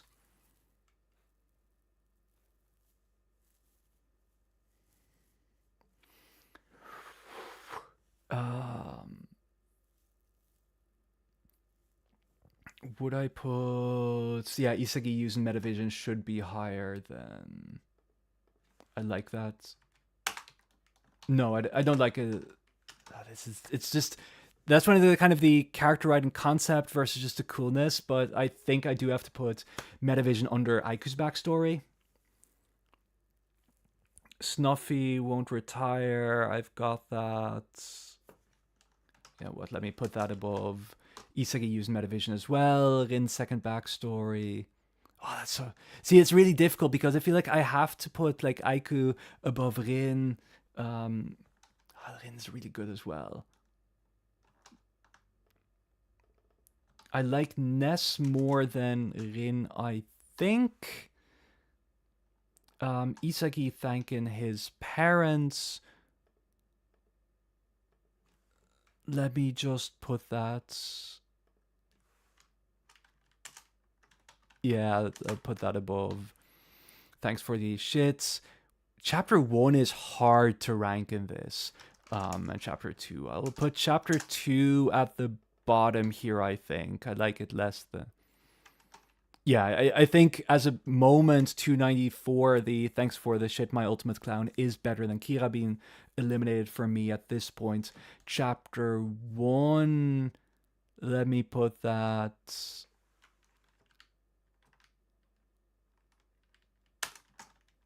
How about I put it in 17? So just kind of recapping here. It's a bit noodly at this point because I've kind of made the selection now. I just have to order them. So 1, Barrow's second Uber's goal. 2, Bachelor backstory. 3, would you still love yourself if you stopped being a prodigy? 4, Kaiser's PXG goal. 5, I'm Rin Itoshi, the egotistic destroyer. That just goes really hard for me. 6 and 7 are Isagi and Barrow. Actually, let me put Barrow over Isagi, I think. Yeah. Barrow devours Isagi in the 3v3. Then Isagi says, just move for my goals. 282, number 8, it's Isagi wanting to win in the PXG match. Number 9 is the... Yeah, see, that's the thing. I actually have the U20 Isagi goal lower. I'll put that... Nah, I can't put it...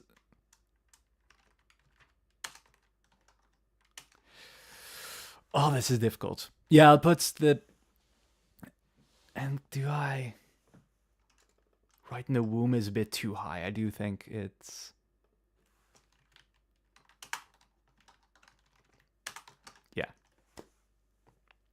Okay, so place 8, I want to win. 9, Aiku's backstory. 10, Snuffy saying he won't retire. 11, right in the womb. 12 is Isagi using Metavision for the first time. 13 is the Ness backstory. 14 is the Rin second backstory. Actually, I might... No, I do. I think I have Rin. Because it is Evalman. Yeah, actually, let me put Evalman above Metavision. Number 15 is Rin surpassing Sai, the U20 goal. 16 is Isagi and his parents after the NEL. 17 is chapter 1. 18 is thanks for the shit, my ultimate clown. And 19 is chapter 2. So I have 4 more chapters to go.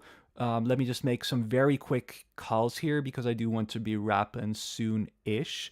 So what should still be there? Let's take 284. Isagi selling his soul for victory. Let me take Nagi going back to the real world. Let me take Bachira's mom meeting Isagi's parents. I just really like that. Again, a bit one of these low-key picks. Where I should have some Manshine moments. That's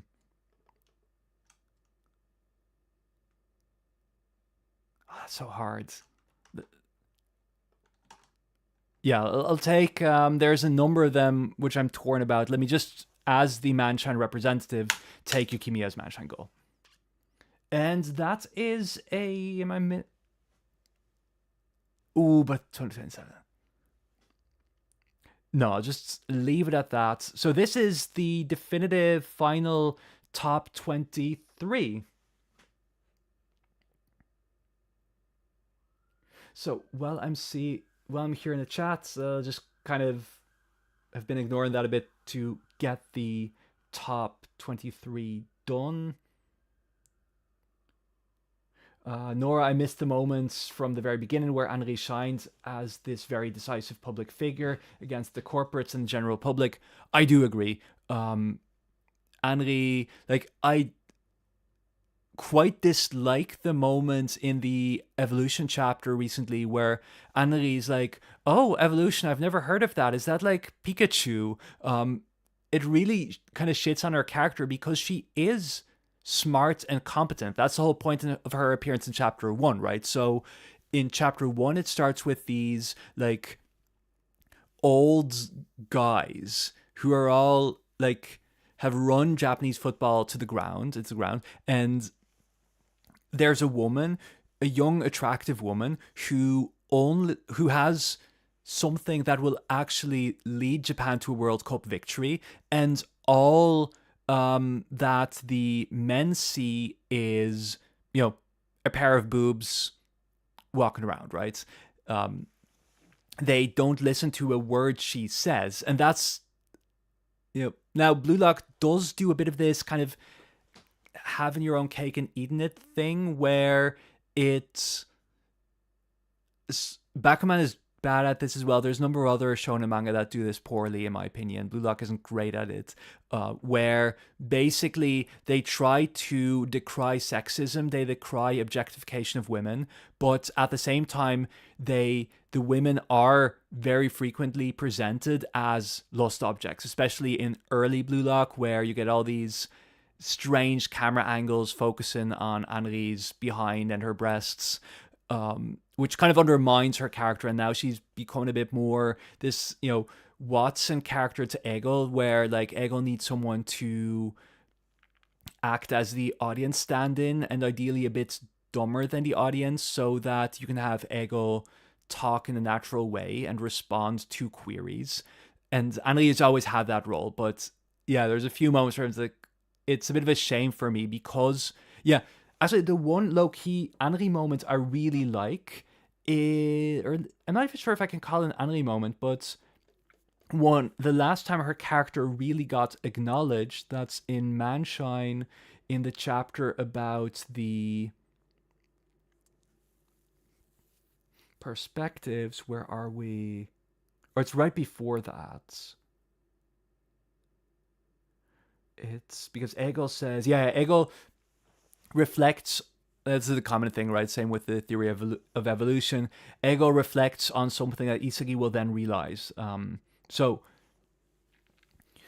Egel already talks about all these stories that are intersecting. Blue Lock is composed of my story and your story of a World Cup victory, plus those of the fans and the stories of all the Blue Lock players, and those stories are intersecting. But this is acknowledging again, like, Henri is the driving force behind wanting to get a World Cup victory. Egel doesn't care about the World Cup, he cares about creating the world's best striker because he probably has his own vendetta against Noah.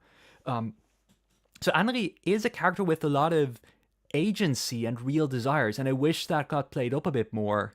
And I wish that she got actual character focus. Vicent Knight, what a list from Suzels. I love watching Suzels work. He's organization at its finest. Wait, Suzel,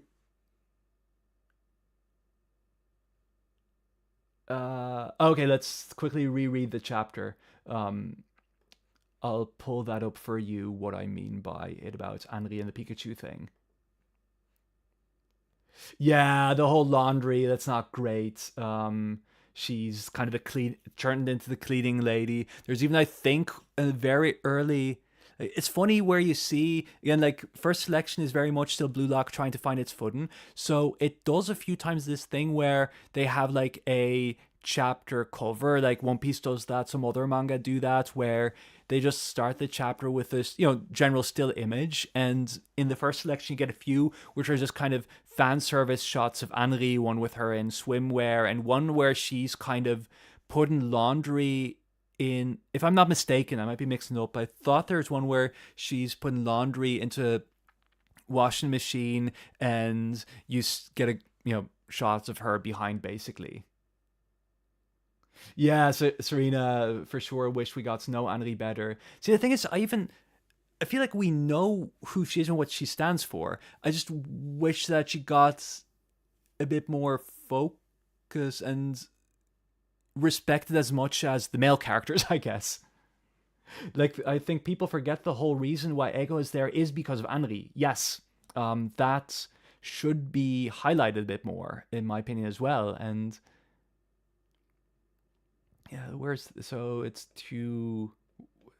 Literally just said it, 283.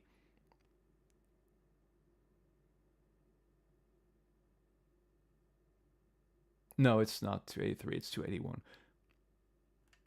Do we have Henri here? No, I don't have Henri saved. So let me just pull up the volume.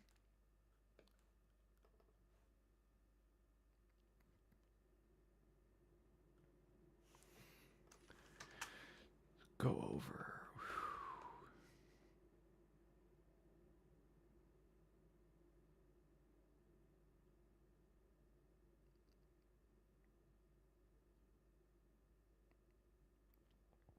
Okay, so Egel says it's time to learn the formula for evolution, and then Egel explains what evolution is. So, he gives the kind of standard Darwin account of the organisms, and then mutation occurs, and through mutations, gradually new species arise. This is evolution. And then Anri goes, wow, I had no idea. I've never heard of basic science before. So basically, it's like how Pichu turns into Pikachu, right? Because apparently the only way Anri knows how to make sense of the world is by analogy to, cutesy mascot characters through like this video game. It, in my opinion, it does shit on her competence for this. Like, an elementary school student knows what evolution is, and I assume that'll be the case in the Japanese educational system as much as for us.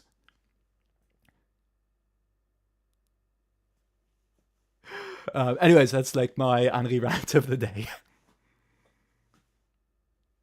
Yeah, okay, Vicent Knight says that sounds a lot worse than I initially thought.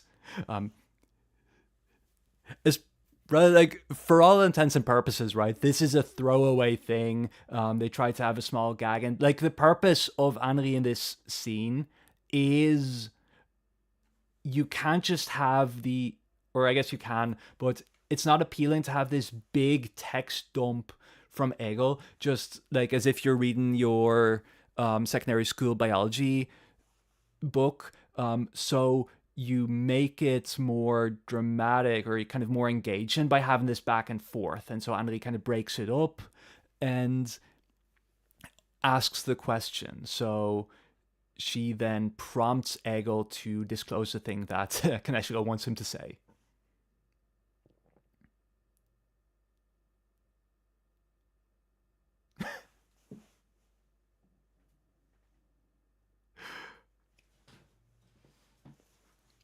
Anyways, what I was sorry, just I found a very funny comment from Vicent Knight. He's organization at its finest in certain ways. Like, because I've been doing the whole Blue Lock thing for so long, I have tried to iron out the production process as much as possible. So I have like my chapters and everything are very neatly organized. I have everything at my disposal, so I'm not, because that's a nightmare, right? You're in the process of editing a video, and then you're like, oh shoot, I don't have this panel, or oh shoot, I need a panel for this moment. Because what sometimes happens is that I write a script, I in the process of scripting, I already put in the panel references to the panels I need, because I found that there's nothing so frustrating. Like, I hate editing to begin with, and but it's my least favorite part of the process. And if you're then also spending even more time hunting for panels, that's extremely frustrating. So I anticipate that all my scripts have references to the panels to use. But then sometimes I find, oh, I've now got a whole stretch that's just my face where I really should have some more pictures. So they're like thinking, oh, wait, there's this panel, vaguely I remember where it is. And then I don't have it. I need to look for it separately. I don't have the volume saved on my computer, so I need to find some dodgy website, hope it has the officials and not the fan translations. And then you're wasting 5 minutes at least for 2 seconds of film. So I just try to anticipate that. Yeah, Serena, it definitely feels like girl can only understand football stuff if it's explained in a cute way. Don't love it. Um, yeah, and the constant disrespect and insulting remarks from Ego in like every interaction. Yeah, no, it's not great at all, or very much the opposite of great. Um, Serena, I'll write script all day, but editing is exhausting. Yeah. What sometimes I'm in a flow with editing, because it is a kind of brain off, just going. Um, I can just manually do all of that, and sometimes I like that. Sometimes I just want to not think. Now I'm saying all of this at the same time. Now I'm fortunate that I, in many cases, have someone who's helping me with the editing, so that's been a massive load off my back. But yeah. Anyways, so chat.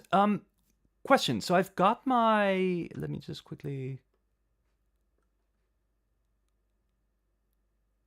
I promised a. Let me insert. Yeah, I want 2 columns. There we go. Here's a top 23 from my end. Does chat want a Buratsta 3 for chapters I left out of the best Blue Lock chapters?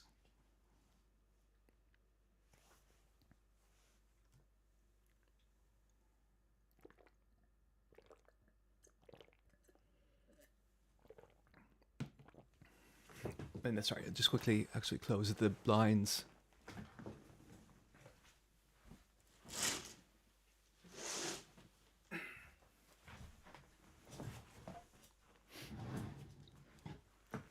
Vicent Knight, I'm praying I'm not wrong with Henri becoming more relevant in the future. I'm staking everything on it. I really hope so. I do think, in all fairness, even if he's drinking, I've just got a glass of water and some tea. But yeah, I've been talking for like 3.5 hours. Give me a break. But yeah, I do think Kaneshiro cares about Anri's character, for example. That I thought that's actually a really touching moment, right? Where the end of the EU20 match, and everyone is, elated, relieved.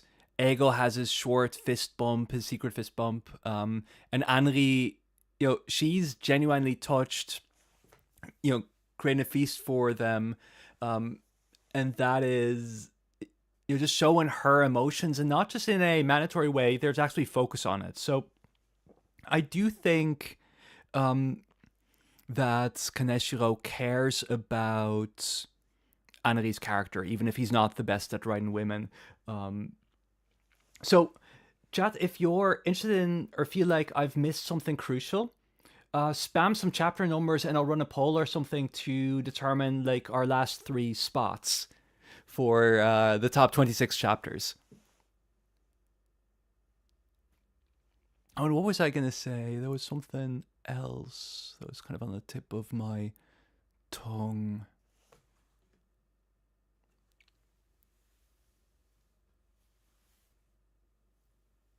Yeah, I've no sense of how much delay there is. I know there's some sense of delay between like the chat I see and, you know, or actually, let me put it this way. You are, if I'm not mistaken, slightly delayed in the video you're getting. And that means, of course, I'm delayed in the responses because you're also typing.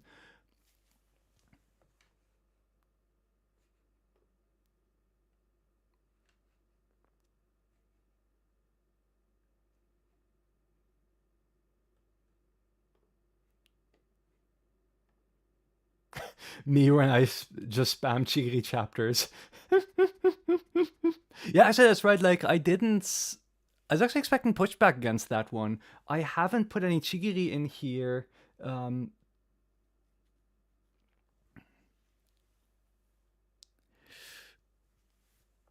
I've yeah, so the obvious one of course is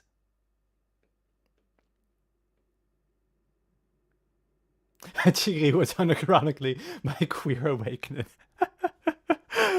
I love that.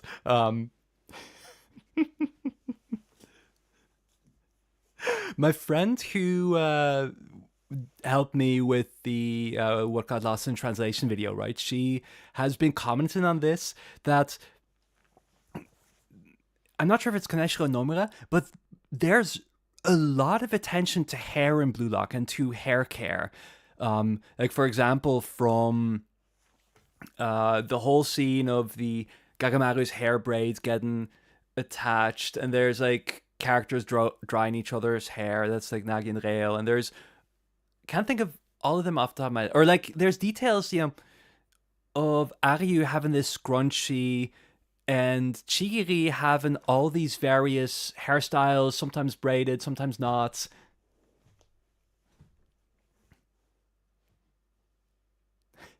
Um, it it seems like, and again, I'm not sure. It might be Nomura, it might be Kaneshiro, but one of them is paying more attention to hair care than the average shonen mangaka. Just like whenever you're rereading, focus on it. I'm rolling. That's so funny.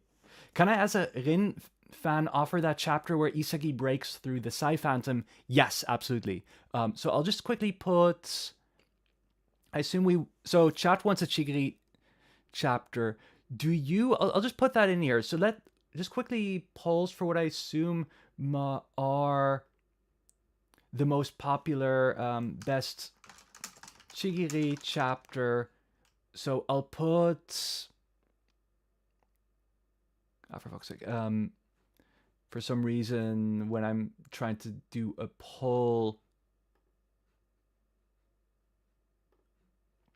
just quickly.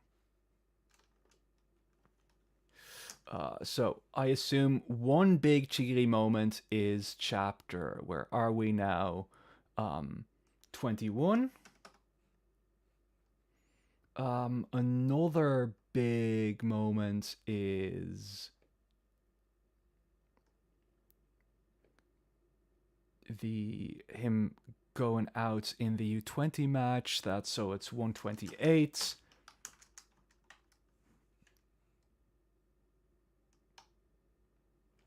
I'll put. I actually really like Chigiri's 44-degree Panther snipe in Manshine as well. That's a very cool moment to me. Where are we now? 176. What's another? I'm just trying to think off the top of my head what the other main Chigiri chapters are.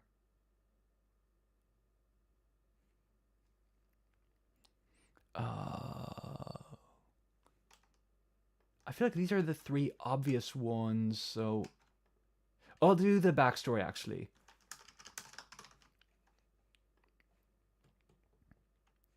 Oh wait, now first selection again. Oh, the execution goal. Yeah, I'm happy to put that down. It's a very hard moment. I also really like the oh, the bowling. The bowling chapter is so good. Or that's two chapters even. Yes, I'll. That is a very good call. So it is chapter 19, backstory, chapter 21, awakening, chapter 128, subs out in U20, and 176, 44 degree panther snipe.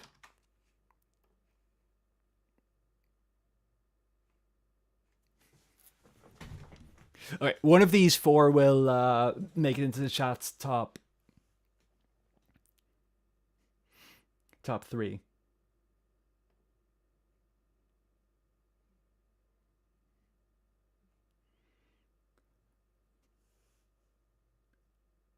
Okay, let's in the meantime. Oh yeah, sorry. So I'm a Rin fan, which I also am. The chapter where Isagi breaks through Sai's phantom. Let me just quickly check which number that is. I'll.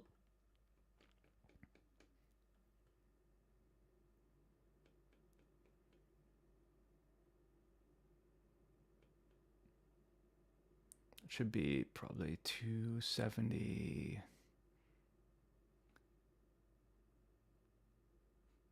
Yeah, there we are, 275. I'll do a poll for that in a moment.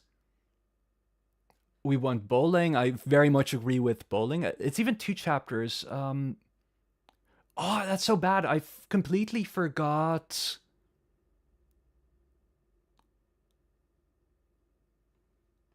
I really like this moment for Isagi so much. This is such a cool quote. The I want to live the way I want to live. Maybe that's what it means to be an egoist. I changed in Blue Lock, and now the thrill of victory, the pleasure of a goal, and the rapture of changing the world with my own power. I want to live in Blue Lock. That's super cool. That's one of the bowling chat. No, that's after bowling. So it's yeah. I'll have to quickly pull up the volume for that because I don't have them saved. For some reason, I've never apparently. It's one of these funny things you realize. Apparently, I've never cited the bowling moment in any of my videos. So let's see. Yeah, so 150 is the ends with the bowling. It's also one of the strangest cliffhangers ever. Blue Lock usually has very good cliffhangers, um, but this isn't one of them. And here's with the kid, and then okay. So I will add 150. Okay, 150 and 151. 151.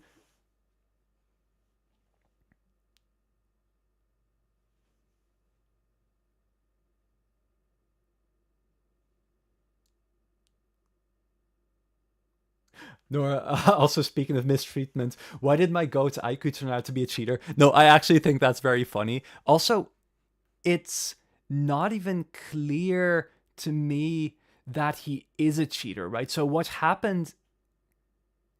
He's invited two girls on a date, but it's not just that he invited two girls. He was there with the entire U20 squad, right? So I guess he's a cheater, but he didn't say a lot of things. But yeah, no, this is just very funny to me somehow that the guy who's really cool, collected, and he just slapped by a girl. Let's see where. Okay. Oh wait, we've got a three-way tie. Dang. Okay.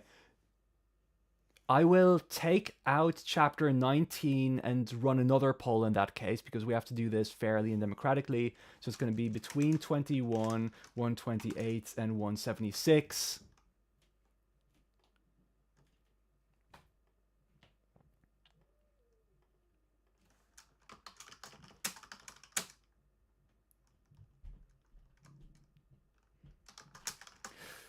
The person who voted for chapter 21 or for chapter 19 is actually going to be the tiebreaker.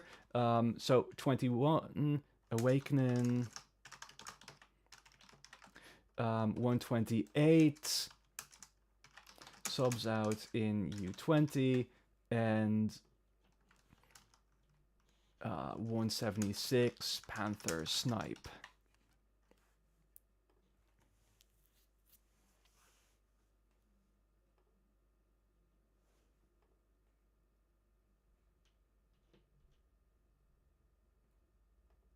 Uh, 128 is when Chigiri is subbed out during the U20 match, and he has the big when he's in tears and goes and Ego goes, "Oh, do you have any complaints?" And Chigiri, "None at all." And Ego goes, "You should have come with a body that can last for the entire match."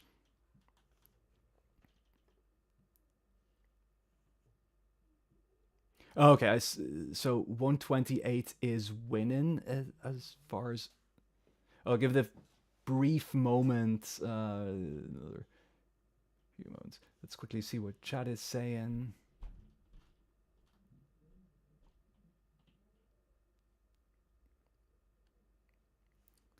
Yeah, the Zen Knight likes the 44-degree snipe. That's totally fair. It's a great moment. Serena Rosa can't do this type of video because of all the Chigiri chapters. I can say I was not planning to be streaming for 4 hours today. That's kind of crazy. So yeah, maybe a mistake to maybe a bit more than often I wanted to chew as well with this.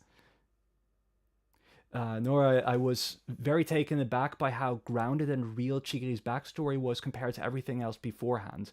I think it makes the Awakening hype. Yeah, I agree. And also, the what do I want to say on it now? I actually like it as well in terms of that it's drawing on the kind of corporate hierarchy, if I'm not mistaken, and so you get this sense of, well, you just have to respect your upperclassmen because that's how Japanese society is ordered as a whole. And Chigi is kind of the first character in Blue Lock to really break with the norms of Japanese society in such an overt way, I guess. So that's always been very cool to me that he's, you know, what he believes in is this meritocracy. Of course, now what he also believes is that talent is a thing and some people are blessed and others are cursed. And that's, of course, a very naive way of seeing the world and one that comes to bite him. But, come on, guys. Now 21 and 128 are tied. I can't. Oh, no. Just needs. Alrighty, thanks for joining. Um, Lovely having you in the chat today.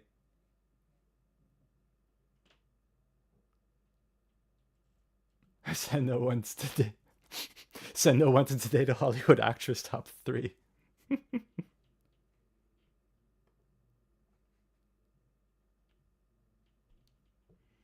we just start it off?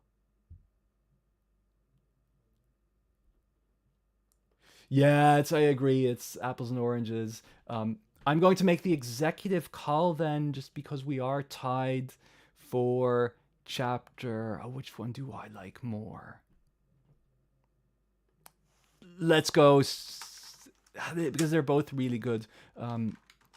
So chat's top 3. I'll go with 21, Shigiri's Awakening. I'll go with Bowling, which is chapter 150, and I will. What else did I see in the chat now? Oh yeah, the size specters. Oh wait, this is wrong folder. Wait, I thought I just. Oh yeah, I did look it up. It's 275. So 275 Isagi dissolves size specter. my master plan about making this stream about Chigiri worked. No, totally fair. I hadn't really talked about Chigiri at all for the entire stream, so that's more than your right. Anyways, I think we've got our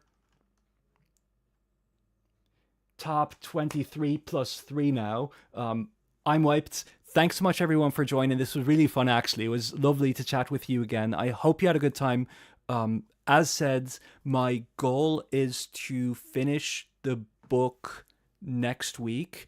I'll have a week of holidays after that, and then hopefully finally get back to Blue Lock. Maybe I'll need a few more days. But in any case, Blue Lock content is coming. I will probably... My plan is as follows. I think I can disclose that. I'll have a short video followed by a very long NEL analysis. Because I don't want to make a video, then have another hiatus while working on the NEL video, I will drop the first video once I finish the script for the NEL video, just so that I give myself a bit of leeway, and then I'm going to be in my regular bi-weekly schedule, hopefully for the foreseeable future, because I don't have anything major planned for the rest of the year yet until Christmas. So yeah, thanks again for everyone who joins. I really appreciate all your support. Lovely seeing you. It's like, because I definitely know a lot of names from, the comments, regular commenters, and I appreciate that a lot. As I said, it gives me a lot of motivation to keep going. So yeah, that's it for me, and I will talk to you hopefully soon enough again.